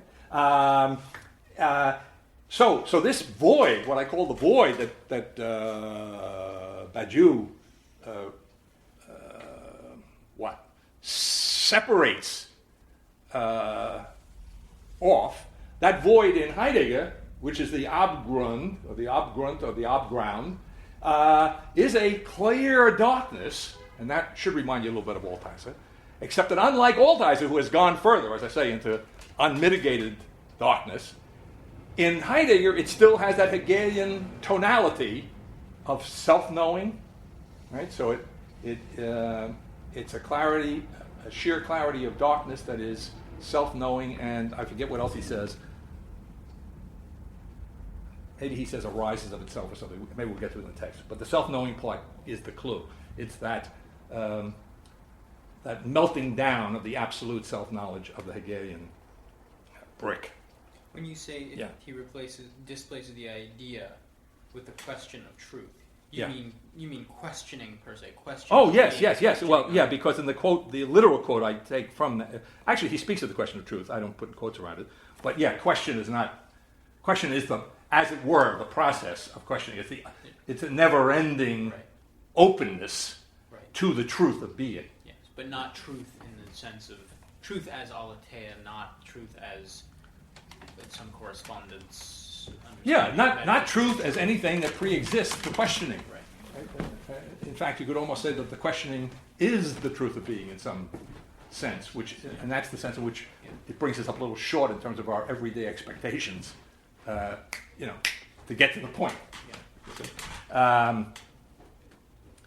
All right, so effectively and precisely of the idea of the beginning of the questioning here, the beginning and effectively and precisely of the idea, absolute Hegel, of the beginning and end of the world. Heidegger, unable to think the essentially apocalyptic thinking now actually existing for the first time beyond the good, instead originarily grounds absolute idealisms, and now I'm quoting Faith and Philosophy, Heidegger originally grounds absolute idealisms, quote, absolute occlusion of the formally apocalyptic identity of thought. He buries the apocalyptic God. He buries omnipotence.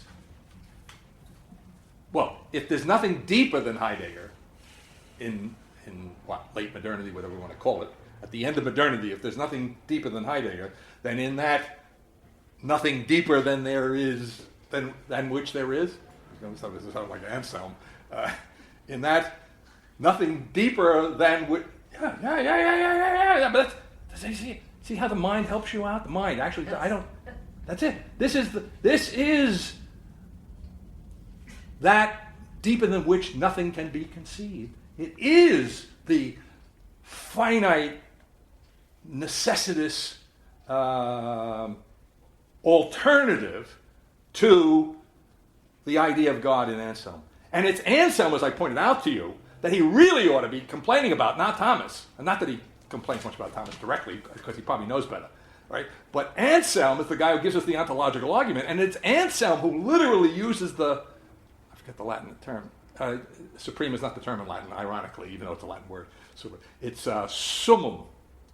The supreme is the summum. So we got the summa theologica would be the height of theology, right? So when Anselm speaks of what Heidegger attacks as the supreme the Christian God is supreme being, Anselm says that summum, whatever he says, deum. So summus deus, whatever he says, however Latin accusative or nominative. Anselm does that, but it's Anselm's argument, the ontological argument, that Thomas rejects and Hegel embraces. Do you see that? I mean, you see that? Oh, it's Thomas who understands that just because I think it doesn't mean it is, right? Right? Thomas, but what is absolute self-knowledge, right? What is that reality outside which there is nothing? You see, that's Hegel, and that's there implicitly in the well. I have to be careful. I don't want to do a disservice to Anselm because I quote Anselm's and Barth on Anselm in Faith and Philosophy, and Barth points out that Anselm is getting a bad rap here with the ontological argument because he understands that the idea of God that he has, which leads him to be able to demonstrate to himself that God must exist, is a gift from God. In other words, he doesn't understand it in a modern sense as Descartes understands that idea. You see what I'm saying? Descartes takes the Anselmian idea of God and makes it an innate property of his consciousness. That's it. Now we can go home. It's as simple as that. So you don't have to come next week. It's as simple as that. Oh, who the hell asked him to do that? Okay. So Anselm had a modesty more modest than Descartes' modesty, right? Yes, he had an idea, and from it he was going to demonstrate that God exists, but he understood that God gave him the idea. Now, there's an analog of that in Descartes. I got to be fair to these guys. There are lots of nuances, right? In Descartes, there is that analog, because after having proven from the idea of God that God must exist, he then reflects, oh yeah, but of course, if that's the case, God's being comes before my being, right? So, and see, now I say it's like Anselm, it's not quite the same, and that perverse bastard Nietzsche puts a negative twist on that. He says, yeah, the idea of God is you put it first, but it's the thing that comes last. You see? So the reversal, the dependence of man on God, Nietzsche takes as some sort of foolery, right? Okay, where were we? All right, so next to last paragraph, I guess. Oh, no, well, not quite. Hither the good, end of that third paragraph. Heidegger ventures hither the good, all right? Not beyond the good, not cutting it off as Badiou does, but entering into the beyond, into Wonderland, into the underworld, into the unmeasurable depth of epoche, you see. He ventures into the abground, into the originary depth. Now, beyond belonging, that is beyond Heidegger in effect, it remains for Badiou, hither beyond the good, to take the measure of this void. And Badiou says, toward the end of his magnum opus, every subject opens upon an unmeasure in which to measure itself, because the void originally was summoned. Beyond Heidegger's originary grounding of correctness, now we're closing that circle, homoiosis, in the most literal sense, it means the quality of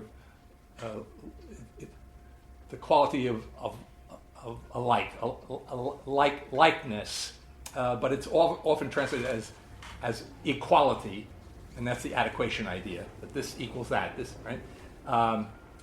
You have to be careful because, and that's why I say this whole thing is so damn tricky. There's the very famous Christological dispute, I think it was at the Council of Chalcedon, about the relationship between I think it's a Chalcedon, one of the early councils. There was a disagreement whether Christ was like God, or now I use language I hate to use, but our traditional way of putting it, he is like God, he was the same as God.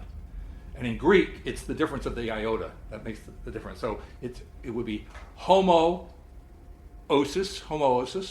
would be the same quality of sameness, or I would prefer to say, and therefore I should say it, identity, not sameness, identity, or likeness. That was the issue, and it was resolved identity, not likeness, right?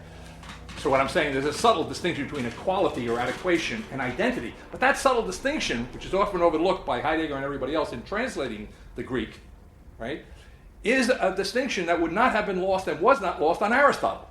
That's the whole point of chapter 1 of Novitas Mundi. In Aristotle, the act of knowing is not a matter of homoousis. It would be homoousis. It would be identity of knower and known, not the adequation, not the correct relationship, not the correspondence between the two. And now, of course, that blows the mind of modern subjectivity. Just can't deal with Aristotle at that point. And so, but it didn't start with the moderns, by the way. The Arabs got in the act early on. They were kind of setting it up, along with Thomas, right? Thomas, who, well, he's able to be faithful to Aristotle and still do his thing, because Thomas, of course, has cut off an uncreated intellect. Remember, right? So the what would be the eternal divine element that is the act of knowing, that is the identity of the knower and the known in Aristotle. Well, that doesn't exist in the created universe. So Thomas can, without directly violating Aristotle, in other words, he can then reduce intellection to some sort of rationality, and at the level of rationality, then there would be some opening for the notion of the act of knowing, the intelligible species, which is the actualization of the potentially known, it being in Thomas a similitudo. You say? Okay. So, but Aristotle's a great stumbling block to oversimplification of the history of thought. If you take Aristotle seriously, you have to go very, very slow. Okay. Okay. Did I finish that? No. Beyond Heidegger's originary grounding of correctness as the essential sway of truth. All right. So again, I think I probably already made this point. I did make this point, right? So in other words, did I make it on the specific point? Just as he's originally grounding everything that otherwise is untruth in the somehow untruth in the unquestioned form of the first beginning, so likewise correctness, adequation,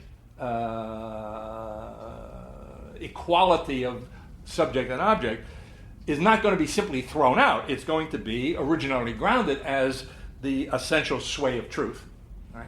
All right. So, but beyond that, it falls to Badiou to understand an opening onto a history of truth, which is at last, as he himself says by the quotation here, completely disconnected from exactitude or adequation. All right. So Badiou breaks through. Now, the way in which he does it,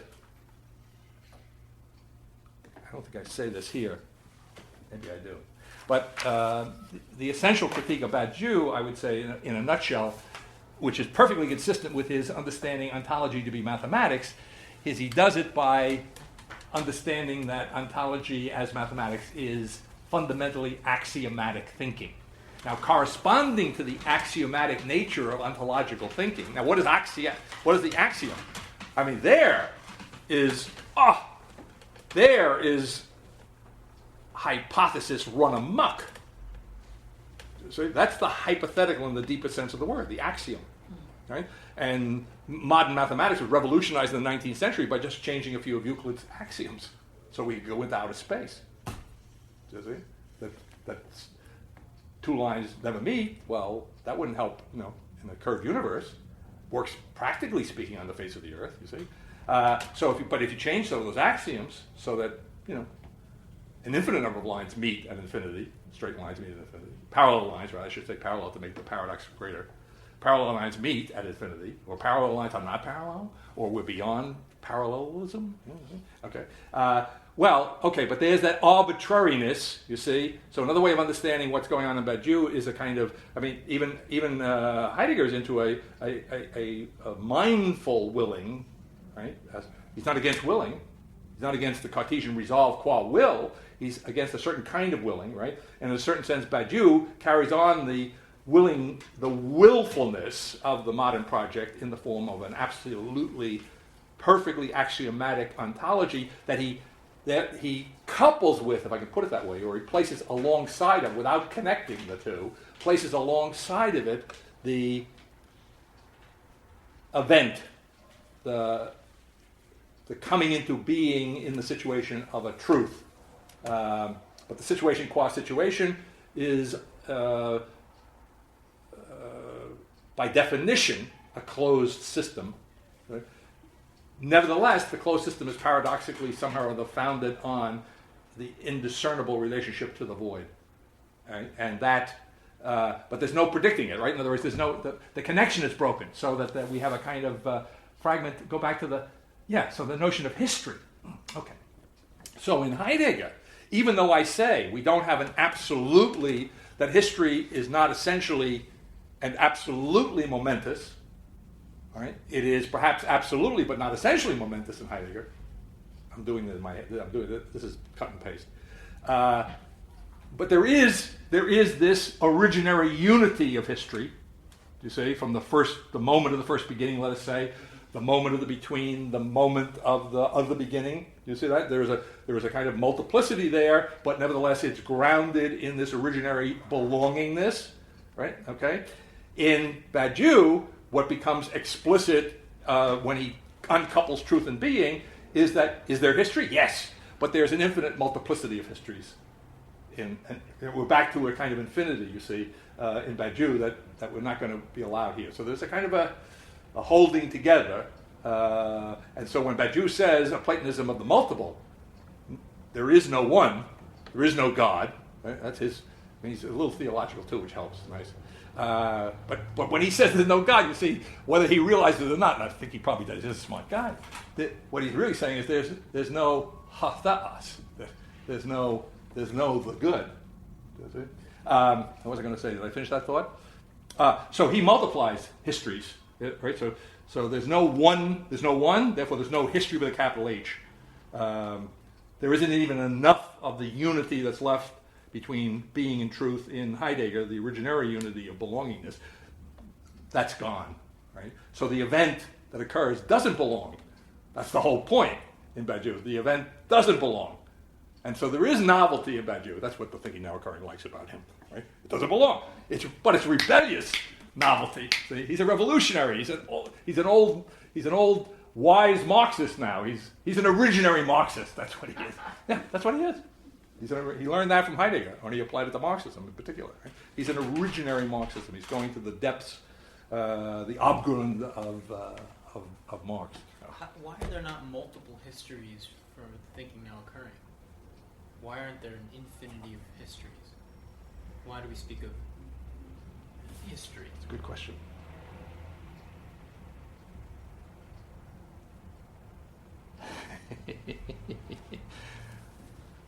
I have a textual answer which is not very satisfying. The very end of the appendix of Faith and Philosophy, after spending, whatever it is, 20 pages talking about the unedible character of the finite spirit in the Thinking Now Occurring, using a kind of Hegelian language. The undivided, right? Hegel's God consumes everything and wastes nothing. Right? The God of the apocalypse consumes everything and nothing and wastes something. That's something. I don't speak this way in that little talk, but are the persons or the beings or the entities that constitute not the totality, but the totality of totalities, the infinite totality of totalities, I think is the language in Foundation, that is, in short, the absolute particularity of being itself for the first time. Now, my somewhat cute and evasive answer to you, that is, I refer you to the text, and then you can go back, you'll have another question when you go to the text, is that at the end of that digestive metaphor that I'm using in that talk, the apocalyptic God, nevertheless, in some sense, incorporates, maybe I shouldn't say consumes, maybe not eats in the same sense in which these things are inedible, but I would say now I could overlay it on the embodiment idea in the ethics seminar vis-a-vis Badiou. In the thinking now occurring, there is an incorporation of what are not simply edible entities. That incorporation, that incorporative act, that embodying, that embodying, I have the idea, but I can't, you weren't in the ethics seminar. Have you seen any of those papers? Okay. Well, the notion of embodiment as developed in the ethics seminar over against Badiou's set theory, which is all about belonging and inclusion, and put it in broad terms, containment, of which there is this originary form in the unity of Heidegger's being. What I'm saying quickly, shorthand of it is, in the thinking now occurring, is that instead of containment, we have embodiment, so that the incarnation is the embodiment of the universe, and the move that is now made for the first time is omnipotence embodying the incarnationally embodied universe. Right? That's the, as it were, the understanding for the first time in the very form of thought, of the absolute break between the creature and the creator. Now, the point of the notion of embodiment over against containment, inclusion, belonging, and so forth, is that in terms of Russell's paradox, embodiment has no problem with the notion that he who shaves those who don't shave themselves, the barber who shaves those who don't shave themselves, who shaves the barber? The paradox is if he doesn't shave himself, he shaves himself. Okay. So with just changing one letter, he who saves those who can't save themselves, that would be the Savior with a capital S, right? He who saves those who can't save themselves, it would be a problem if he had to get into the box. If those who can't save themselves are in a box, they're in the container, they're part of set theory. But if the body itself is, without digesting any of its parts, if the whole is each of the parts, and each of the parts is the whole, then what otherwise would be the guy outside the box trying to get inside the box, which is an impossibility, you see, that guy embodies an infinite number of bodies. So now, believe it or not, this is the answer to your question. Where you would first look to see an infinite number of histories, I think that was the first of it. Okay, no problem, except that where we have gotten beyond the one, that is, gotten to simplicity, the body that we're talking about, qua simplicity, is absolute history, the absolute history of the creation. Body, you follow the thought? Yeah. Okay. I actually was able to answer the question. Okay. You're getting this all down, right? Because I'm not going to be able to do it again. Okay, I think all right, so now that's all important stuff. Let's see what's left here in today's assignment in particular.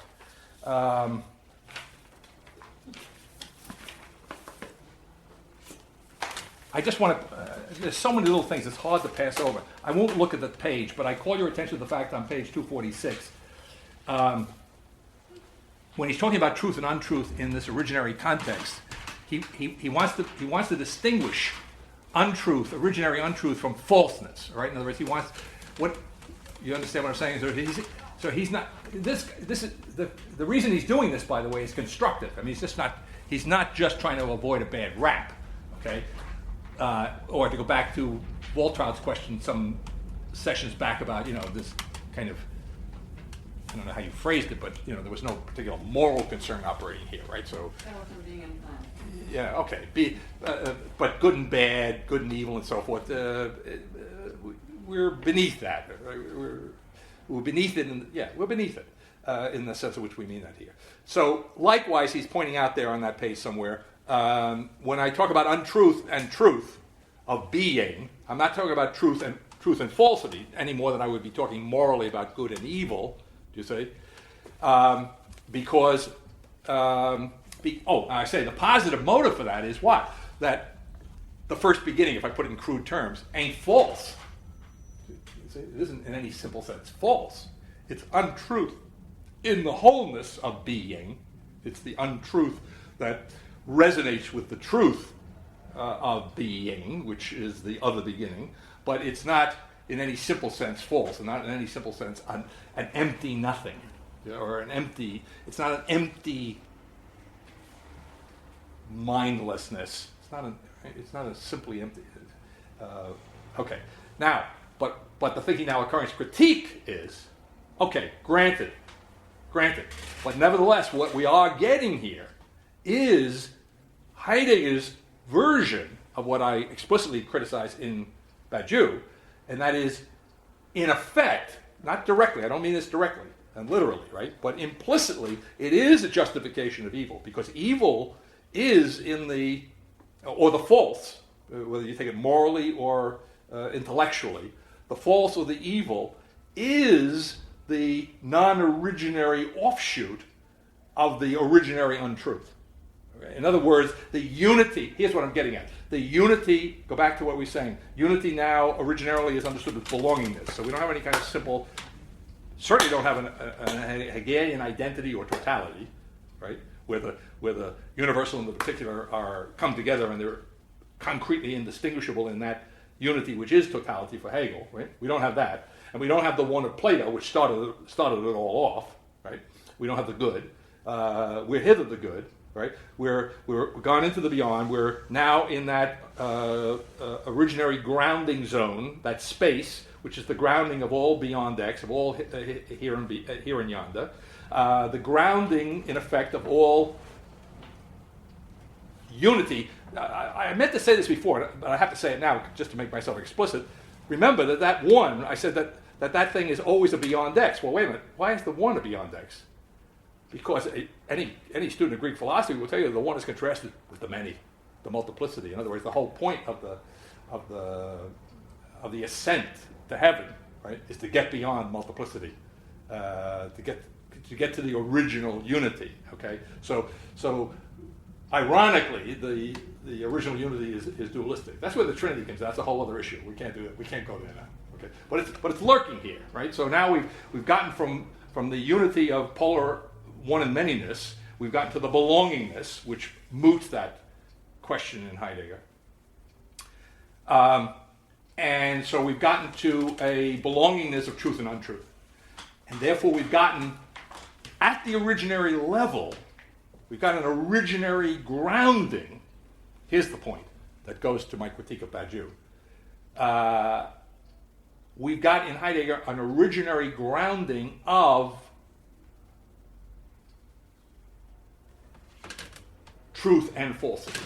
That Badiou finds a place for the figure of the dark figure of the false within the subject. He didn't do it originally, he says, but he came around to it later on in his thinking. He had to find room. He had to have a place for the evil in the context of the good.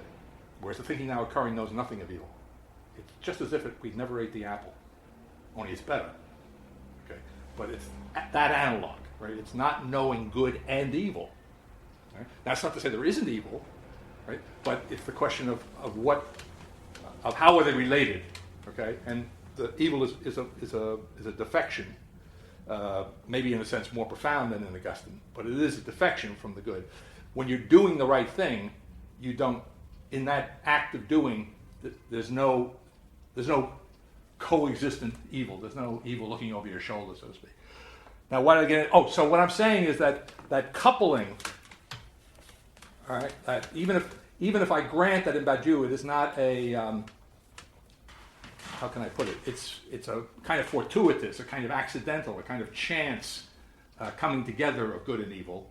In the thinking now occurring, they don't come together at all, and the coming together of good and evil, or the taking them together, is rooted in the belonging together of truth and untruth in Heidegger. That's what I want to say. It's just by way of critique. I'm spending more time on that particular point than I wanted to, although I do think it's relevant.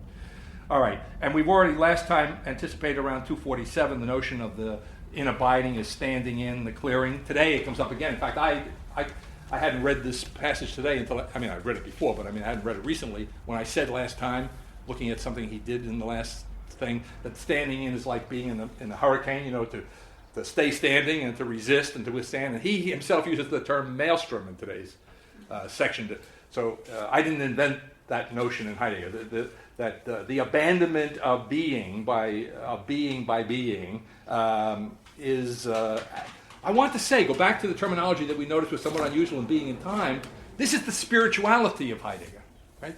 And so that deeper than which nothing can be conceived as the finite version of the supreme being, taking back to itself what originarily belongs to it and which should never have been appropriated by the supreme being. This is the divine. You see, now somebody raised the question, of course, which is a very natural question. If you don't come back next year, you may not get the full answer, about the God, or the gods, and the last God, and so on, okay? But one of the things you'll notice he says about the God, so I'll try and at least touch it, the gods, and the last God in particular, isn't, okay? In the sense that we're leaving behind all of the gods that were, you see, including and most especially the Christian God. I mean, the supreme certainly is, you see. And so the God and the Christian God as the God of all gods, so to speak, see, and in that sense, Thomas leaves himself open for this. He does, because he's a pre-modern. He can't help it. As the supreme unmoved mover. You know what I mean? As the unmoved mover to not the cause of motion, but the cause of the very being of everything that moves. That's where Thomas is at. But there's an analog there to that, right? Even though on another level he understands better, nevertheless, and he's explicit about his other understanding, nevertheless, his desire to appropriate as much as possible as he can from Aristotle sets up the possibility of the ho theos that Heidegger effectively refuses to distinguish from the ipsum esse of Thomas. All right, but we're dealing here, so I'm thinking here, remember at the end of Being in Time, he makes the point over against Hegel that the spirit doesn't fall into time as it does in Hegel, you see? But in a certain sense, time, and here we could say time-space, is a kind of that which arises from being, the truth of being, right? Which is, as it were, the form of the truth of being. It's the form of the divine. So that divine, in the terms of the last God, needs, right? The da. Well, where am I going to get the da? I get the da from Dasein, right? Dasein is grounding the da, which in turn is needed for the passing of the last God. See? Because the last God reminds me, Levinas does a similar, these guys are in cahoots. They're in cahoots. It's a plot. It's a conspiracy. But Levinas does the same thing, and I quote him on this point. I don't know whether I can do justice to it from memory, but in the Faith and Philosophy, the longish critique of Levinas there, when he's talking about the infinite, the God who, how does he put it? The infinite, which is the trace of the infinite, which was never present.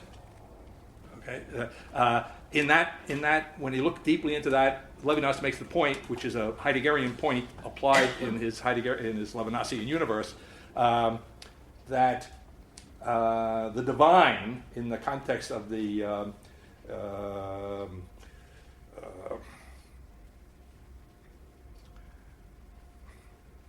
unending temporality of the pre-phenomenological subjectivity stuffed with the other, that version of the bind in Levinas, right, that subjectivity is in the root of responsibility, the infinite of which there is the trace in that bind, which in other words, here's the language, I think it's something like this: the infinite which has vanished without ever having been there. All right. So he makes the point that the divine there isn't, right, in the way analogous to the fact that in a certain sense being isn't either. Right. Now, how did I get off on that? I don't know. So we'll skip it. We'll just leave it hang. All right. Now, in today's assignment, just noting quickly, passing it by, this is in support of Altice's theological reading of Heidegger. Now, I've already kind of justified it, haven't I? I've said that being is really the finite spirit over against the infinite spirit of Hegel. And it's not. And when you make that shift from the infinite spirit of Hegel, which falls into time, you must also shift to a spirit which arises in the Da, which in a certain sense needs the Da, because it's a finite spirit. It's needy, and it's inherently, intrinsically unique being. You know? I'm going to lose the thought again. So I say, so I've already acknowledged in effect that we have a kind of theology here, but I mean, an originary theology, right? We got the theos and the logos, both of them, but we got them in an originary epoch of the Abgrund, right? And so there is a spirit here working in place of the Anselmian supreme being, right? And so there is, so he has to deal a serious way with faith, and he does, right, in and around pages 257 and 58. And what he says there is that, first of all, he gives us, I think, an oversimplified definition of faith as holding for true, right? Now, that's certainly true. That would correspond, for example, in Thomas to faith as the assent to the truth of something. So God reveals something, and you have faith if you say, okay, I accept that because God has revealed it. Right? So that's holding it for true, not knowing on your own. That's very Thomistic. Okay. Now, if that's all that there was about faith, then that would simplify the matter somewhat. But the other part of faith is, which is completely blocked out here, having entered into the beyond, is trusting in someone. Right. If I have faith in you. Right? Or if I have faith by analogy in God, then it's not just a question of holding something for true. It's not simply an intellectual matter, but it's a fiduciary matter. Right? And he doesn't acknowledge that as the setup, but he comes to his originary form of that by saying what? Basically that in the deepest sense, I think it's on page 258, faith in the context of this originary inceptually grounded thinking is not a matter so much of holding for true, but, and this goes to the question of in abiding, holding oneself in truth. And why do you have to hold yourself in truth? And that's very close to the kind of faith I'm talking about, a kind of trusting, right? Except here we're not trusting. We're trusting in ourselves, in our own most self, or in our belonging to being, which is understood to be the mode, if I can put it that way, the originary mode, all right, in which we first come to ourselves in the leap. Okay, so yes, it's a kind of self-trust, but it ain't the self-trust of ordinary, everyday, egotistic self-reliance. Do you see? It's now that I say that, there's a little bit of Emerson there, a little touch of what the real self-reliance means. It has a spiritual dimension to it. Only it's upwards, it's not downwards. Right? But there's an analogy there. Okay, so there is this originary analog. What I was about to say was it's trust the point is, it's not trust in the other. So in the thinking now occurring, what you got, if you got a world of an infinite totality of infinite totalities relating to one another in absolute freedom, right? And all you got is absolute otherness. Well, when I say knowledge and faith are absolutely identical for the first time, every other that I know, I cannot separate knowing that other from not holding that other to be true, right? But in some sense, I'm not sure it's the right word, but analogously trusting the other. In other words, the openness to the other, all right? The lack of anxiety in the face of the other. Okay, so, but the point over against Heidegger is that what we really have here at the deepest level, and I don't mean that disparagingly, in the most profound sense, what we have here is self-trust, or trust in the ownhood of being. Whereas in the thinking now occurring, what we have is trust in the other, absolutely, so to speak. Again, I want to think about the word trust there, but the relationship is to the other. Okay. All right, then we got a lot of stuff on history. I don't know how we can do this. On page, in the same place there, 58 and 59, we have history. We've kind of already said this, but you can just kind of hit a couple of these places where it's said he talks about, again, the text is somewhat diffuse. It's not, I mean, it's licensed for Agamben. I mean, this text is licensed for Agamben. Agamben says, hey, I can do anything I want now. I mean, there's no limit, right, to how vague I can and scattered I can be in my approach. Now, there's a point to that, right? It has something to do with finitude and the moment and so forth, I'm sure. But as part of that, when you try and put all the different things together about what history is, you know, it's kind of dissipated. Anyway, one of the places, we've already in effect said it, it's the on page 58 and 59, 258 and 59, it's one way of characterizing it, it's the moment of decision, right? Moment now in all the momentous sense in which we have it in Heidegger. The key thing, I think, in terms of it's not only history is not only moment, and I'm not going to be too careful here. I'm not parsing myself. I'm just trying to get the thought across. History is not only momentous, but most importantly, it's decisive.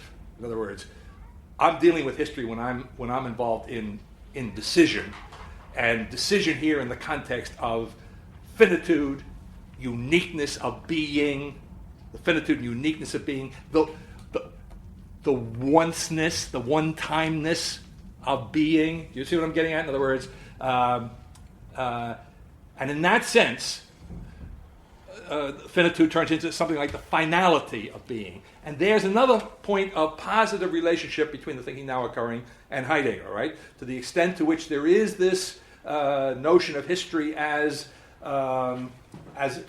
decisiveness of some sort, right?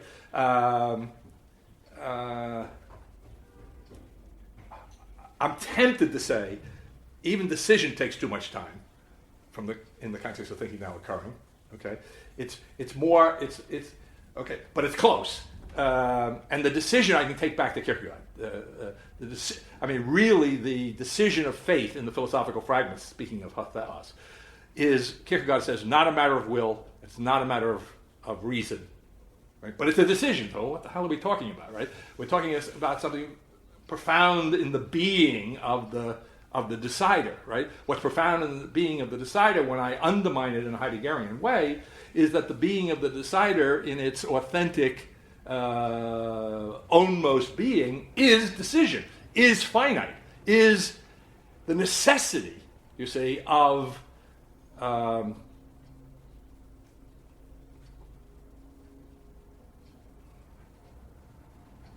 I repeating myself? Is the necessity of deciding, right? Decision is the necessity of deciding.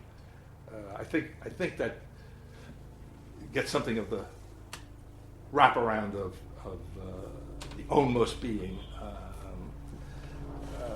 that history is. All right, so it's a moment of decision. We've already kind of talked about, we can go into it more, but maybe we can take a look at time space on 260, where there's as it were, again, have to be careful when we talk of definition in Heidegger, but there's something close to a definition on page 260, where he says in the second paragraph, the first one beginning on 260, Time-space is the enowned and cleavage of the turning trajectories of enowning, of the turning between belongingness and the call, between abandonment by being and in beckoning, the enquivering of the resonance of being itself, nearness and remoteness, emptiness and gifting, fervor and dawdling. Well, if we abstract it all, then what we're talking about, time-space, is, as it were, I want to say, as it were, it is the arising. I might say, in the thinking now occurring, it's the surfacing, as it were, of the very essentially decisive, can I say nature? The very essentially decisive being of being. Right?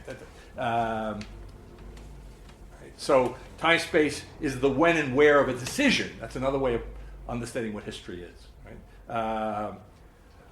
Since I introduced myself the word definition, you might almost say that what's going on here, in the most originary sense, is that history is the moment of self-definition. Right? And then, really slow that down and parse it out as a Latinate would. The self, it's the moment of self-limitation, the moment of, maybe of coming to terms with one's own most finitude. Huh? And in that sense, taking responsibility. And that's it, right? Is that easy to do? No, that requires resoluteness, steadfastness, weathering the storm. That is a horrifically, it's a fury, that, right, to stand in that and not to opt for getting lost, for copping out, for denying one's own most being. You see? So that's what history is about. So history is the moment of decision, in a very profound sense, with many ramifications, as it were. Okay. And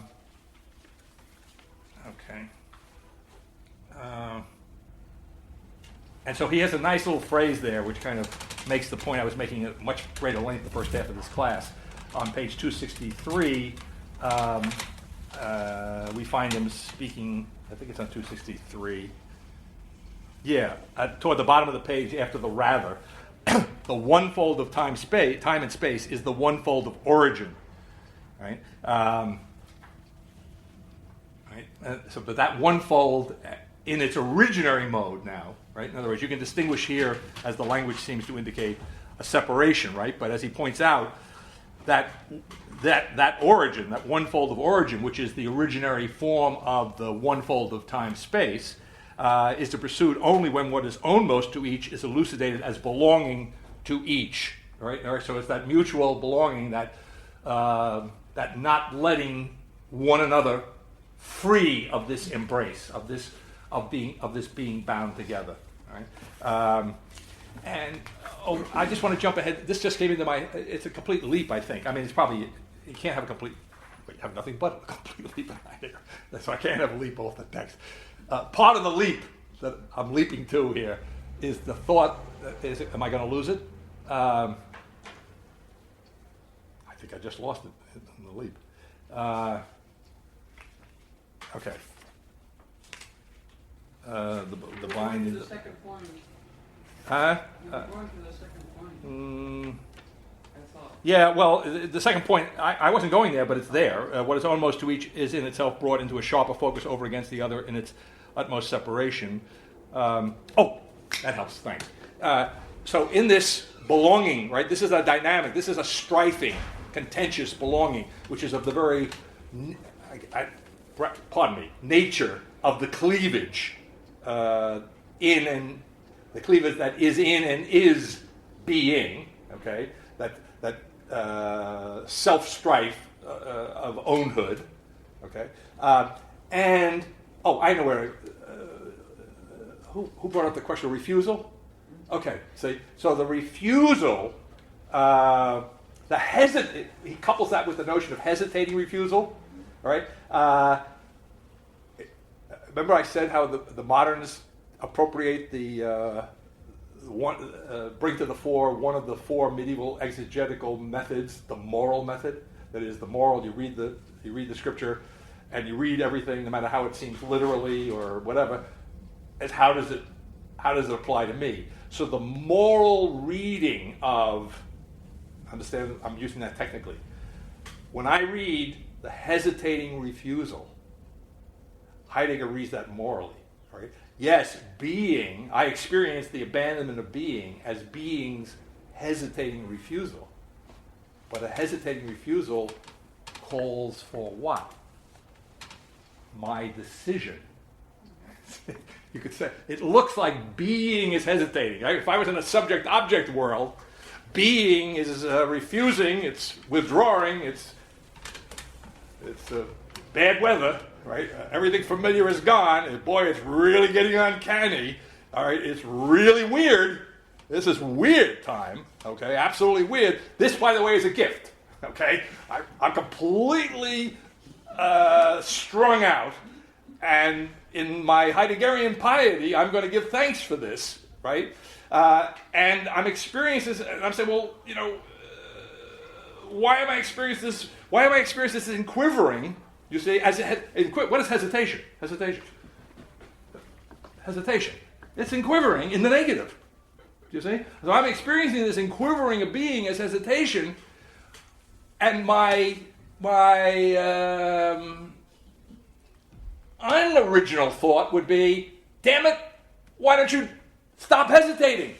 You see? Why is being hesitating? I'm suffering here. But this is the call to decision. You see? All right, so that's what I say. That's the medievals will love it. Right? He's a very medieval guy, but he can't help himself. It's the moral interpretation of being's hesitation, right? That I must decide, right? And that's what I'm being called to, decision. And the call to decision is another way of understanding what history is all about here, right? And it's always going to be unique, right? It's going to be in the moment in which all of those other accidental, extraneous possibilities that exist in the world of curiosity and in the they world, they fall off the screen. And I then am called to choose, appropriate, however you want to do, the own most necessity of my being, my own most possibility, the highest possibility of my being in that moment. Right? Now, that moment, however, I have to say, it ain't the Kierkegaardian moment. It's not a once in a lifetime moment in that linear sense. You see? So it allows for a kind of plurality, a kind of multiplicity, a finite multiplicity of moments on the, I wonder if I could say this, I think I do this in Heidegger maybe, or something like the embodiment, I have to be careful there, something like the embodiment of the momentous structure of being. So being is unique. Being is once a one-time being, right? But it's not a one-time being that's going to be followed by something else, because remember, we started, there's no outside. There's no outside world. There's no outside being. So yes, it's unique, it's one time, but it's not one time in a succession of times.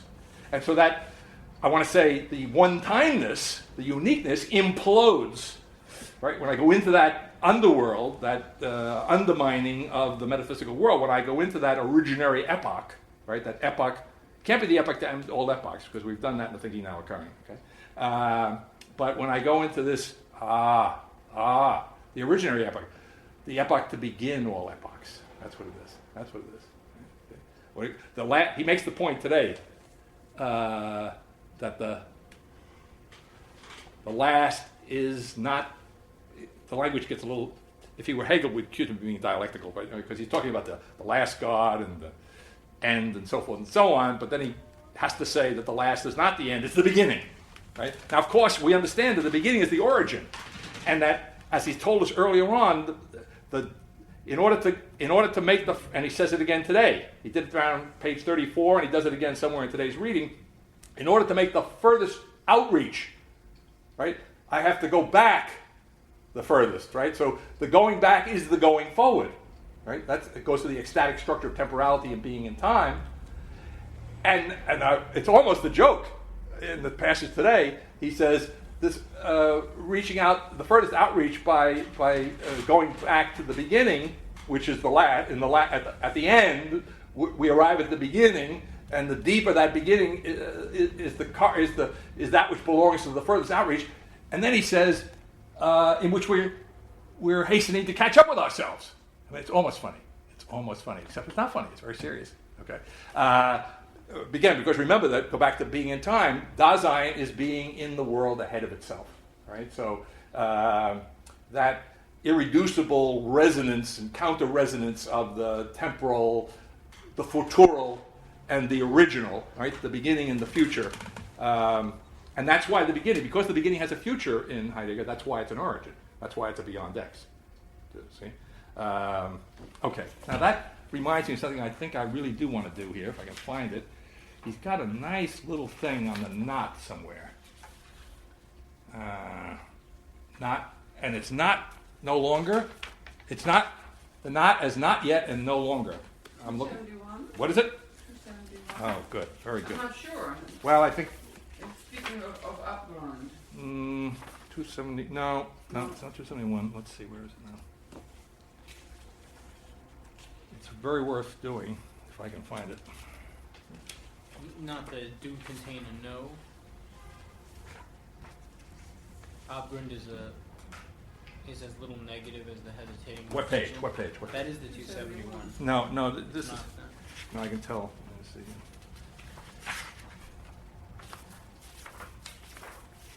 Trouble is, if you have too many notes, you can't find anything. It's very tough. Remember the context? Well, only in the broadest sense. I don't remember the specific. Oh, here it is. Page 288. It's really nice because it really ties in, as it turns out, with the thinking now occurring in a very neat way. You'll pardon me for talking about the not in a very neat way, but in the negative. He says in the second paragraph in the bottom of 288, in the fullness and the vigor for the fruit and the greatness of gifting, there lies at the same time, which we're not surprised by now, right? We know that being has its own not and its own nothing. It doesn't have to wait on the Hegelian dialectic to get it, right? That's the whole idea of the finitude and uniqueness and needfulness of beings. So that's not surprising to us, right? Okay. At the same time, the most hidden and most sheltered essential sway of the not as now. But here's what interested me. Of the not as not yet and no longer. Well, now what we have, the whole idea of beyond X, that is beyond X, is a translation on the reference, the other page on the note to Faith and Philosophy, to the notion of the not yet. And in the morality seminar, I think I mentioned before in here, I accidentally discovered that one way of defining the beginning, rather precisely in the thinking now occurring, is not yet, not still. Right? So, or not still, not yet. And you have to play with that in your mind. But in other words, that's how I get to a kind of positive definition of not. So if I put together, so I'm not going to quibble with Heidegger's or the translator here because it comes to the same thing. Not yet, no longer. Not yet, not still. Okay? No longer, not still. It's the same thing in English. Okay? So I'm looking at this and saying, oh, damn it, did I boot it again? Am I wasting my time? I've spent 30 years doing this. It's already been done? That's pretty tough to take. So I'm looking at this and I'm saying, well, wait a minute. The not yet and the no longer, even if I accept, which I do, by the way, accept,